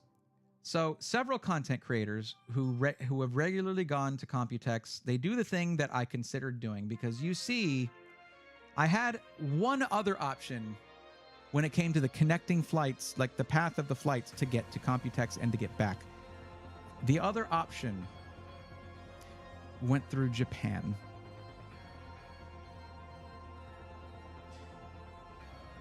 Now that, look, you guys who know me, I mean, what is that? That's Yu Yu Hakusho. That's Yusuke right there. Okay, like I've been into anime and other aspects of Japanese culture for my entire life. Since before most of y'all were born, okay? And a dream destination has been Japan. Many different points in Japan. You know, of course, Tokyo, but also like Hokkaido, Kyoto. Each one for different reasons. I could have, of course, I was like, no, I want to do stuff with PC World, and Open Sauce is coming up. I ended up having to miss Open Sauce. I'll talk about that in a second. It's not a big deal, but I mean, it is kind of, but it's not. I could have instead had a layover in Japan and stayed there for 3 or 4 days, 4 or 5 days, taking a bullet train up to Hokkaido to have ice cream, and then go through Kyoto to go to have omu rice. Like, I could have done the dream trip after the other dream trip. But I was like, I don't have money for that. And I've been wanting to do the stuff at the PC World Studio since I met them a year and a half ago. Let's go there. So now I have to decide for next year. Do I go back through San Francisco and do another recap with PC World like I did before? And maybe if Open Sauce is again the weekend after, then do Open Sauce. I'll tell you why I didn't go in a second. Don't worry. But or should I go to Japan that time?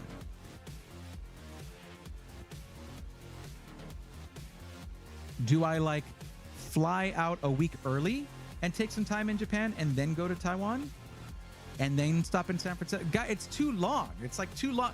I can't be gone that long and not do streams and publish content. I have to choose.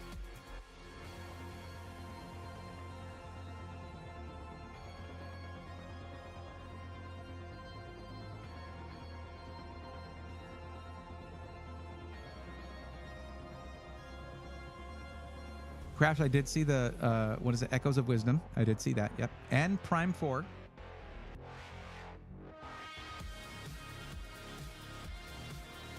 Bray, Sony bought Alamo Draft House. They'll bring more anime events to those theaters. They already had anime events, though. They're cool as hell. Goes to Japan, then we'll never see him again. I'll be the fourth guy on Trash Taste. How about that?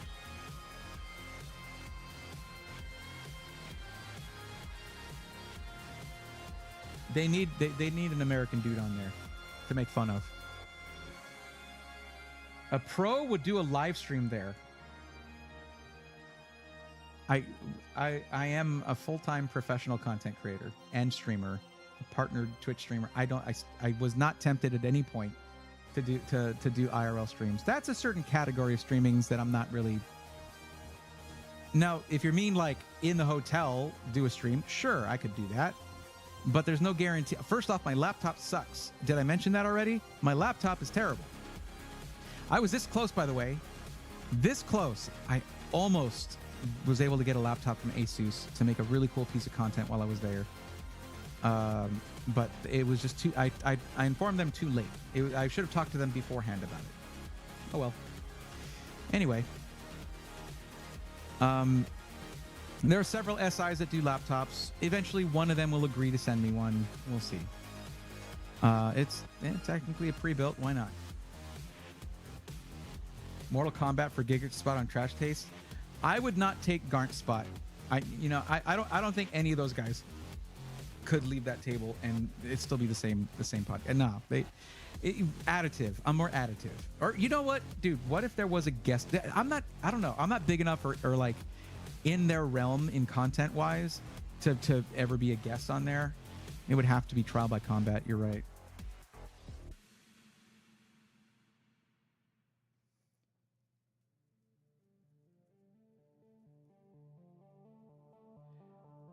Yeah, live streams from Taiwan. That's why Roby was like streaming at like what, 5 in the morning or something, 3 in the morning, 2 in the morning. He was streaming at night, basically over there. Yeah, it's rough. It's rough if you want to live stream from anywhere that's in a different part of the world like that. What I would like to do is I'd like to do a vlog. I would like to do this in Taiwan and in Japan, but just going to the different electronic stores and looking at PC parts, maybe building a PC. And David Does Tech Stuff did that. It was a great video. If you guys don't watch David Does Tech Stuff, what are you doing? It's a great channel. You might be a star in Japan. Yeah, I don't think so. I see my demographics. I can see those. My viewership is like 80% United States. Electronic stuff in Japan is 5 years ahead of USA. White Pinoy, I can somewhat agree with that. However, there is some cool stuff that is manufactured here that takes a while to get out there. I was shocked to see a height case in David's video. They had a Y60 there, but it was like 9 or 10 months after it had debuted here. Isn't Tech Yes City in Japan now? Are they in Japan now? Oh my God, it was so embarrassing. I was standing right next to him right before the speed build competition, and I didn't recognize him. I've referred to his videos in my videos before. But that's the thing, guys. Sometimes you see someone in person and it just doesn't click. That, oh, that's a person that I've watched hours or dozens or hundreds of hours of their content. Sometimes you just don't recognize it. Did you go to any 7-Elevens there? Hayden, I lived off of 7-Eleven there. At least when it comes to like beverages, I had a few snacks. If I was out at something too late to get food, I'll get some. I mean, they don't call it kombini there. They call that in Japan. But basically, yes, there's 7-Elevens everywhere. Also, their ATMs are a lifesaver because you just take your American debit card and you just put it in there and you just get Taiwanese money. Awesome. There were probably some fees I paid for that. I have purposely not looked those up.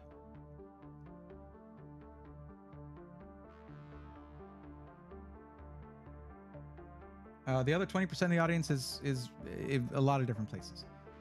A good chunk is Canada, and then UK, and then it's just like 0.5% of 0.3%, 0.1% of like a lot of different places, which weirds me out, but it's awesome.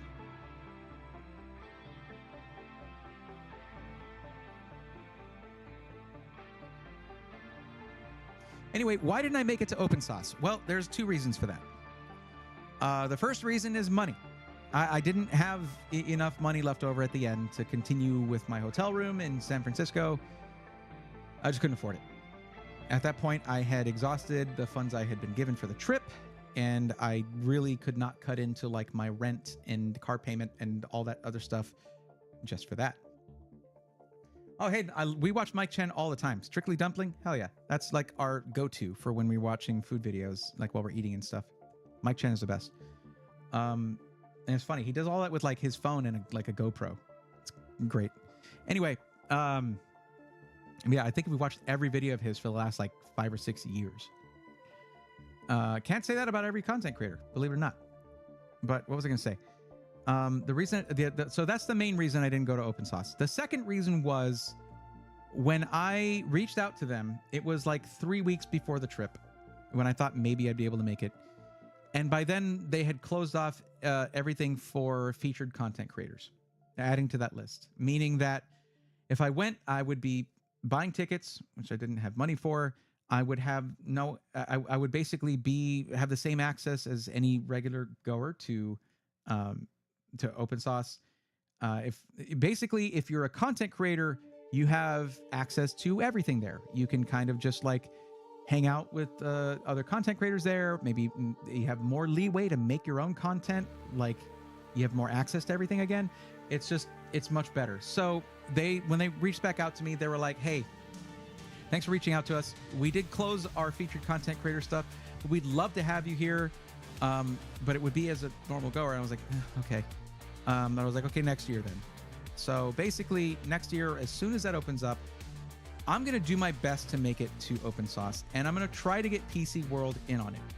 Like maybe we'll have a booth there where we have some crazy builds, like crazy, I'll try to put together some kind of crazy PC builds or something like that. Or I know some modders. It would be really cool for them to show off some of their insane builds at a place where it's like, hey, this is about making stuff. It's about a lot of the stuff that modders use, 3D printing and CNC and all of those things. So I think that would be really cool. But I need to plan it out better. I didn't plan that very well. I didn't try to get in on it early enough. I could have had my face on that list right there with Adam Savage and Mark Rover and Tech, actually, I don't think Tech Tesseract was going. No, I was thinking about Nerdforge, and Pirate Software, and like all these guys, Evan and Caitlin. I talked to them beforehand about the thing, and I was like, I might be going, and they were like, that's awesome, and I was like, I'm not going. They're like, that sucks. I'm like, it does. So yeah, I had to come back, and I came back a few days earlier, but I needed the time. I would not be streaming today if I'd gone to open source. I would not have the energy, the wherewithal to even get out of bed right now. It takes days for me to recover from trips. And I mean in a sense of like, I'm out, I'm down, Meridan, thank you for the tier 1. Thank you for the Prime sub, my friend. Happy to see you, buddy. How are you? Sky Shrek PC. I think SkyTech would do great. Have you seen some of the insane builds they do? Like, make no mistake, there are some talented builders at SkyTech. Like, they've done some insane builds. The ones they did for the Avatar build. The list goes on. What is open source? Google it, man. Just check it out. I was talking about in the streams running up to the trip. I would not shut up about it. But it's in San Francisco. It's William Osmond and that team, that group. They have their Safety Third podcast. They put together this event, and it became a big thing. I mean, Adam Savage, dude. Adam Savage. I said this before on stream. I'll say it again for those who weren't there. Everyone has their, like, you might have been asked this question at some point or heard someone be asked this question, but it's like, you could have 3 people, living or dead, to dinner. 3 people, living or dead, to sit around the dinner table with and chat with. Who would they be? The other 2 might change now and then. The one constant is Adam Savage for me.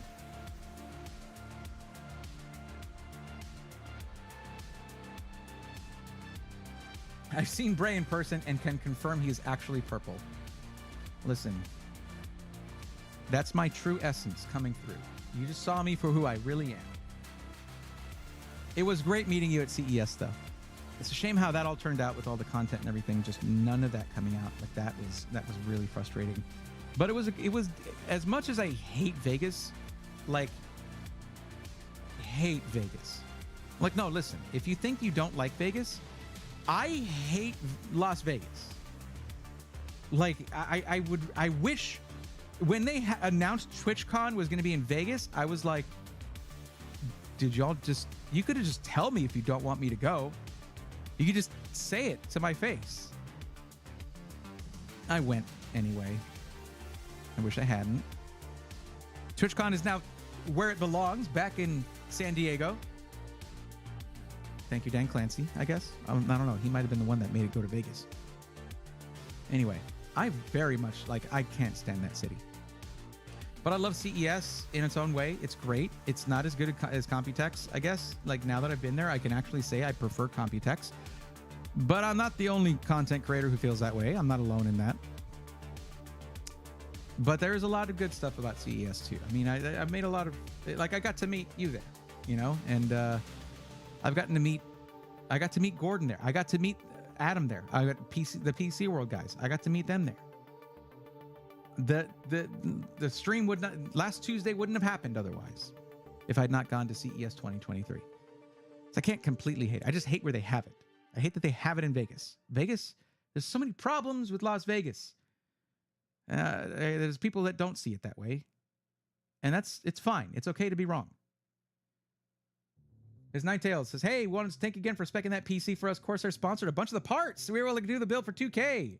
PC runs so smooth and has been so much better for the videos. That's awesome. Congrats on that. That is super cool. Apocalyptic, I would love to meet Linus Sebastian. I've met Linus for like 20 seconds. It makes sense because it was a banquet for like all the content creators at LTX, and it was a lot of people he had to go meet. I wasn't going to try to like monopolize his time. I didn't even get a picture with him, but I have met Linus, and he seems like he's like dialed in. He was very dialed in at LTX. He was very much go, go, go. So, but I bet him. He seemed pretty cool. Gotcha Live. What's going on? Welcome. Igor says, I love Vegas. Only spent $20 at each casino and walked away with an extra $400 in my pocket. A lot of people don't have that experience, so that's good. Good on you. Will there be an LTX this year? Nope. I asked, actually, I got to hang out quite a bit with several of the team members of LTT. They're so cool, by the way. Like, they're just so overall cool and welcoming. And they remember me.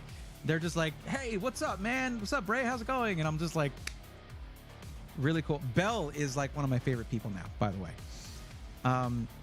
But I asked them about next year, and they said Linus is a bit worried about the scale. Like, it's growing too much. It grew too much. It was already too big, and people want it to be bigger. Like me, I want it to be bigger. They need more space, and it's not hard to fill that space. A lot of companies are going to want to go there. My thought was, why not have it in their new badminton gaming center place? It's a huge building. The parking might be a problem, but then just shuttle people from a different parking area or whatever, you know? It's not really set up for that kind of, whatever. I think it'd be cool. But anyways, they're thinking about it. There's no official no on having a 2025 LTX. I hope they do, because it's such a good event for content creators, for us, for content creators, to just get together and hang out. It was apparently like a mecca for them before, and it was that again in 2023.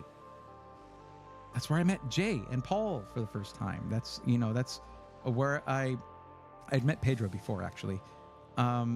But that's where I met Wendell, and that's where I met Barnaculans. Like, it was just so many people.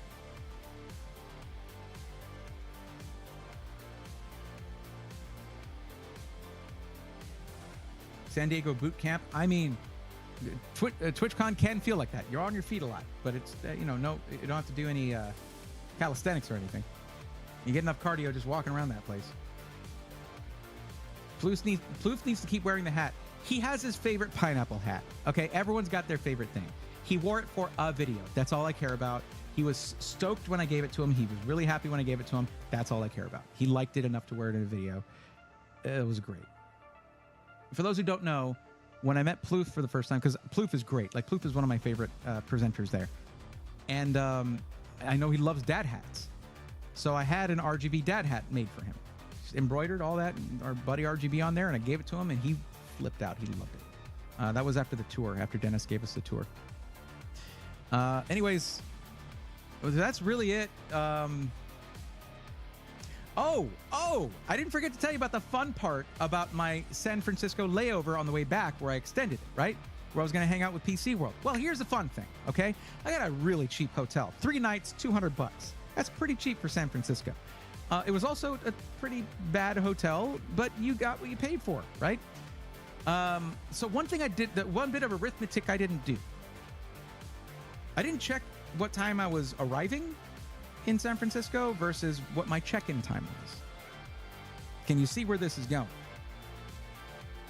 I was just spending 3 nights there, so I had to get my checked bags. I needed my clothing, I needed my toiletries, I needed all that stuff. I landed in San Francisco at 6:45 in the morning with a check-in time, a hard check-in time of 3 p.m. Way to go, dude. This is excellent planning right there. Yeah, so that's a lot of hours to just have a backpack, my Pelican Air carry-on that had all my camera stuff in it, including my FX3 and the lenses for it. Okay, very, very expensive gear. This is my career here. This is my tools. Plus my big Samsonite and the duffel bag that I'd gotten, all of that, and I had nowhere to go.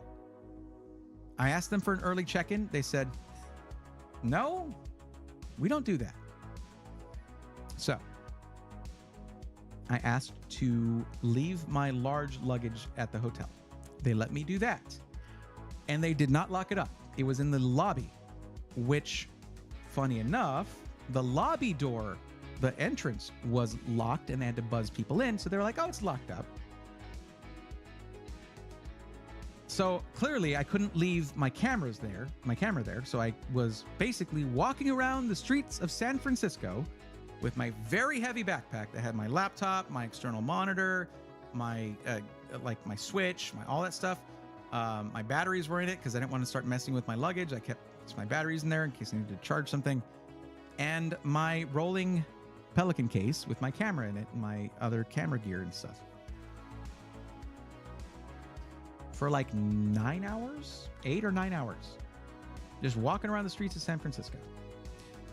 Which I don't know if you guys know about this, but San Francisco, in a bit of a controversial move, made like everything legal.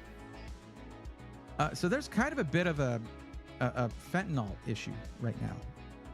And there were a lot of people in the streets just having a bad time. Or a good time. I'm really no judge of this thing. I am very drug illiterate, okay? I just tried to keep my space, and no one accosted me. No one was threatening to me. No one approached me. Everyone was doing their own thing. But when you're walking around with a lot of equipment, it's a little bit, you cannot help but be a little bit paranoid. So what I did was I asked around. There was a really nice little bakery. It was not a bad part of town. It's just kind of everywhere apparently. But there was a really nice little bakery right by the hotel I was at. And I went in there. They had the biggest apple fritter I've ever seen. I was like, oh, this is already getting better. I got an apple fritter and I was like, hey, listen, I'm stuck walking around until I can check in at 3 over here. Where can I go and just hang out and be okay with my stuff? Maybe get my laptop out. They were like, oh, there's coffee shops everywhere, but you probably want the Civic Center with the library. I was like, that sounds like a plan. It was Sunday. They didn't open until noon. This was at 7 a.m. Now, that doesn't sound too bad if you're like at home, but 3 hours was sounding like a really long time. No, I'm sorry. No, 5. 5 hours. 7 o'clock, 8, 9, 10, 11, noon. 5 hours. It is a really long time, no matter how you slice it. So I was like, okay, I'm just going to walk to the Civic Center, look around. It was where they had like City Hall, the city library, and apparently this was a nice surprise, a farmer's market on like, I think Sundays and Wednesdays. So there's this big old farmer's market that had opened, and I was like, oh my God, I'm going to show you guys something that I got there.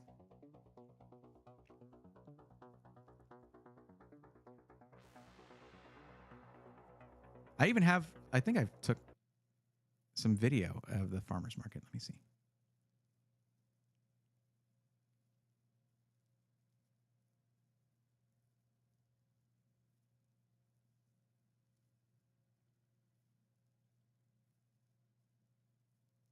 Is it just not going to play video? It's not going to do that? Are we okay? Well, whatever. Oh, yeah. No, here we go. No, that's not it. Okay.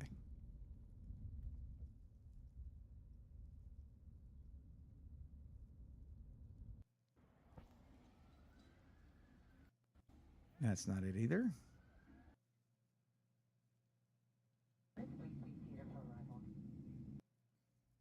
That's not it either. Okay, well, maybe I didn't. All right, whatever. Anyway, let me show you this picture at least. Look at these freaking strawberries. Like that's this strawberry right here, or was it this one? It's like the size of my fist.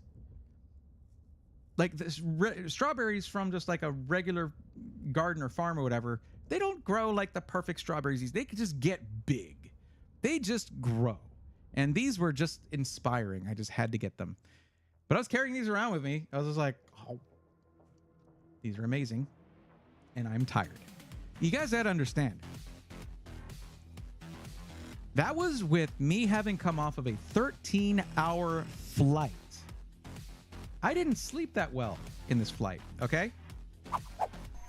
I don't sleep that well on airplanes. It's kind of a problem with international travel, to be honest. For me. Maybe it's because I got the cheapest seats I could. Yeah, those were the cheap seats, by the way. But yeah, so I basically went from, after that, from coffee shop to coffee shop, one after another, for 5 hours. 4 hours after that. I'd spent about an hour at the farmer's market just looking around. Until the library opened up. And when it did, it was great. Because they had study rooms. They were like, oh, sweetie, you've been walking around for 5 hours already? Good Lord. Yeah, we'll get you a study room. Technically, you're only supposed to have it for an hour, but that's only if someone's waiting. And it's Sunday. No one will be waiting. You're fine. So I was there. I was able to get in my laptops, transfer footage, work on some stuff. There you go. And then come 2:45 or so, I finally was like, all right, let me get to this hotel room and collapse. Collapse I did. I was broken at that point. I was so tired.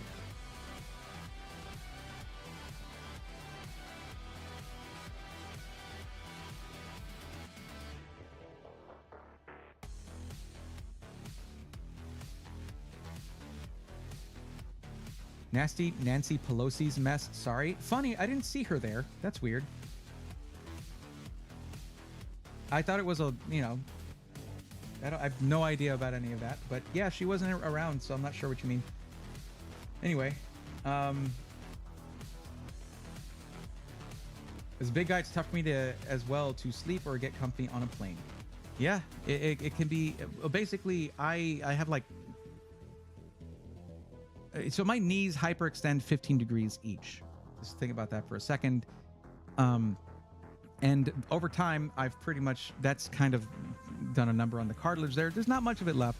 So I really need to be able to move my knees now and then and just stretch my legs a little bit. I really wasn't able to do that. But I did have a window seat that helps me because I can lean without leaning on a stranger. So that was fine. Man, it was tough. That was a tough flight. And on the way there, I was seated right behind one of the engines, right behind the wing. So the engines were just like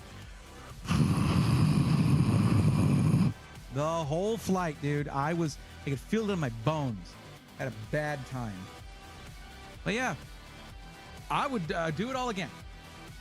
I would do it all again. It was one of the best trips of my life. So, you know what? It's funny. I'm finishing up the story right about the time when it's time to end the streams. That's perfect. But you guys pretty much know the whole thing now. Like I said, I have like 8 or 9 videos that need to come out. Those are going to be in the next week and a half. And please, I'm asking you guys, this is directly a request from me to you. Check these out. These are good videos. These are the kind of the content that it took a lot of sacrifice to get to make. And the first 2 did not really do a lot. They didn't really move. And people might not be searching for Computex stuff as much anymore now that the event is over. So even though, now, thankfully, I do still see content creators posting stuff from Computex. I'm not out of that far out of the loop. People are still posting stuff. So it's okay. That's how much content they have. But please give this a watch or a share or whatever. Maybe encourage other people in the Discord to check it out or whatever. Just it's not the main reason to go. The content is not the main reason to go. But in this case, I had someone that was you know, I did enlist the help of a professional. A lot of the filming is really, really nice on this. Because I mean, you know, Cuddles is great. Cuddles is amazing when it comes to these events. But he and I are still relatively new to this stuff. Both of us. I learned a lot on this trip, working with Deb on this stuff. I learned a lot. That was probably one of the biggest values of the trip, was getting to work with Deb or Andy the Lab. Like, man. She'd kick me if she hears me saying that stuff. Like, you're great, you're fine, you don't need to, I don't know that much more. I'm like, yeah, you do, and it's great, and it's fine because you're helping me, so this is fine. But yeah, the filming is great. The work, it was great to work with Deb on this. Yeah, there's just, keep an eye out for the content. Watch it if you can. If not, like, put it on and go do something else if you're busy. I get that. Like, it's just, I made a lot of this is me wanting to share the experience with you. So I hope you guys like it. Yeah, I'll be back on Thursday. Igor says Deb is awesome. Igor is correct. I still remember working with Deb and you guys on and in the Roby team for QuakeCon, and that was a wake-up call for me. I was like, oh my God, we have call times, we have shot lists. Oh my God, this is awesome. Sometimes I don't want to be like running everything and just like flying by the seat of my pants. Great stuff happens from that, and I've gotten some great results from that. But sometimes I just want to be like, okay, I need to be here at this time, I need to do this, this, and that. I don't create that structure for myself. Sometimes I need that structure, and it helped here. So, as for other future content stuff, some things are up in the air right now. And though I'm not going to speak anything else on this topic, okay, because it's not the time yet, not till we know more. Oh, I got to hydrate, and I haven't been drinking like any of my water. That's what happens when I get into the groove of talking.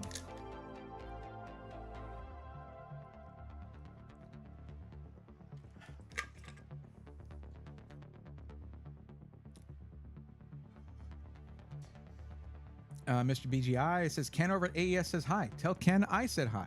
How's it going, Ken? So here's one hiccup. I hadn't talked about this a lot, but Deep Cool had agreed to sponsor 4 episodes of Pre-Built Rebuilt, helping make them possible. And that right now is on hold. I'm just going to have to power through and start producing episodes, and like continue producing episodes, I should say, anyway. But I need to see how this is going to affect the release of them. This is a hugely important series to the channel. It is a paradigm shift for the channel. I cannot screw this one up. I am taking it very seriously. The goal is for a lot of people to get help from this series. So imagine if I had done that and released them, like this episode is sponsored by Deep Cool, there could have, who knows how that's all going to turn out. My main hope is for all that to clear up, because those guys are awesome. Like they're genuinely good people over there. And I want that stuff to all clear up. If you've been following that stuff, I'm not talking about it. I'm not like going into it. I'm talking about how it's affecting Pre-Built Rebuilt. The first episode shouldn't be delayed. It's not sponsored by them or anything.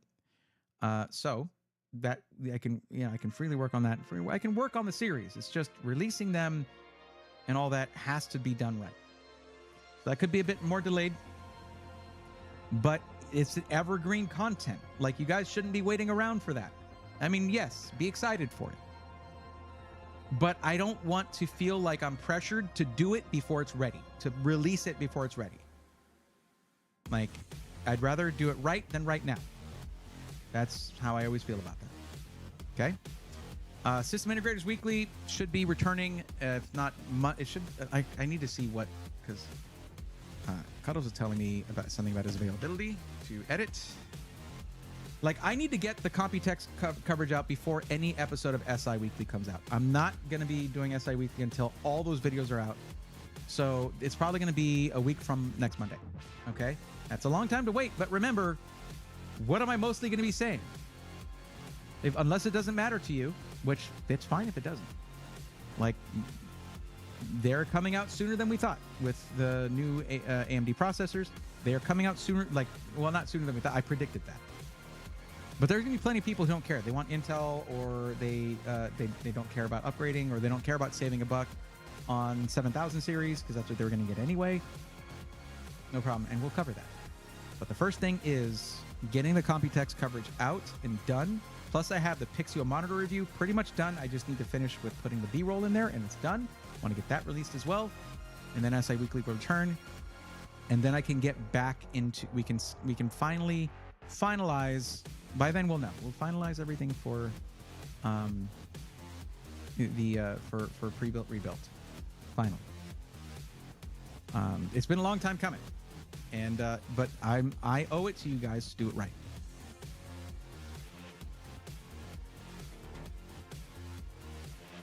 Hey, Brady, do you like hot sauce? Yes, I do like hot sauce. I watch Hot Ones all the time, and I've done the whole full run of Hot Ones. Yo, Northern Lights Custom PC. So I can do this. Thank you, Northern Lights Custom PC, for gifting 5 Tier 1 subs to the Twitch chat, Twitch community. Let's go, nerds. That's a Tier 1 sub for Stocky Jack, Humanity, DJ Walnuts, Mrs. Ninetails, hey, there you go, and Baby Beepers. Welcome to the swarm. Thank you very much. I appreciate that.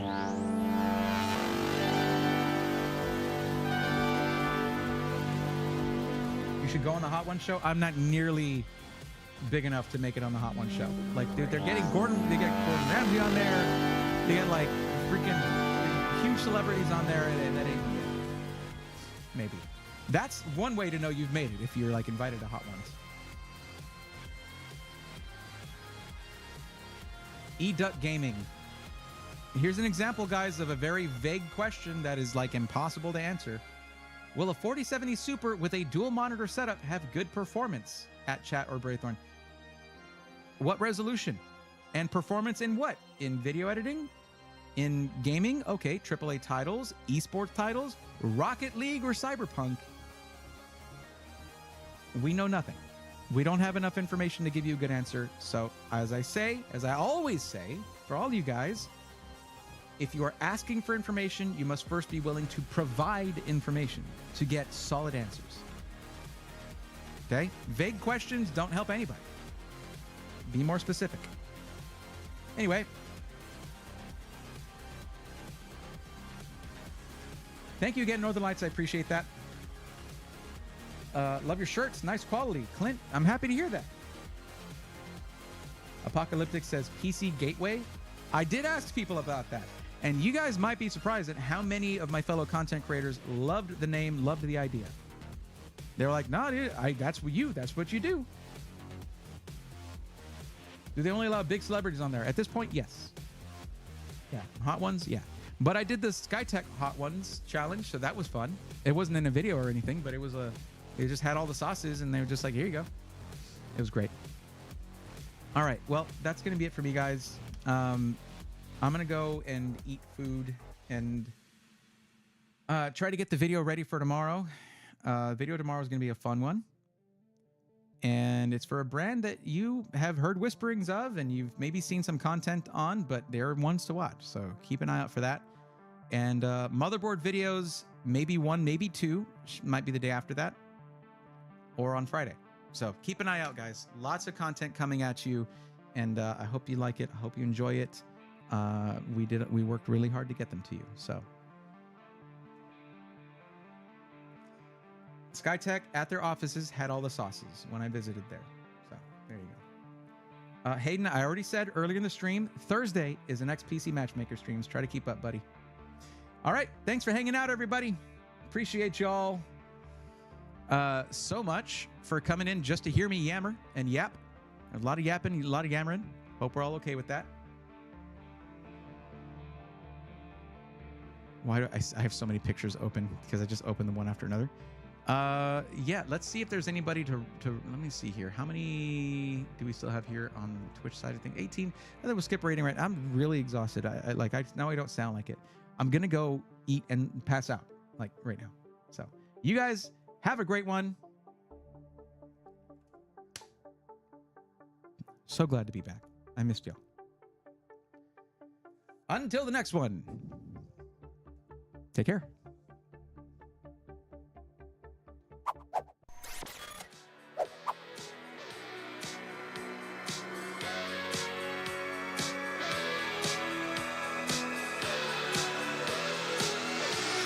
Let's go, nerds!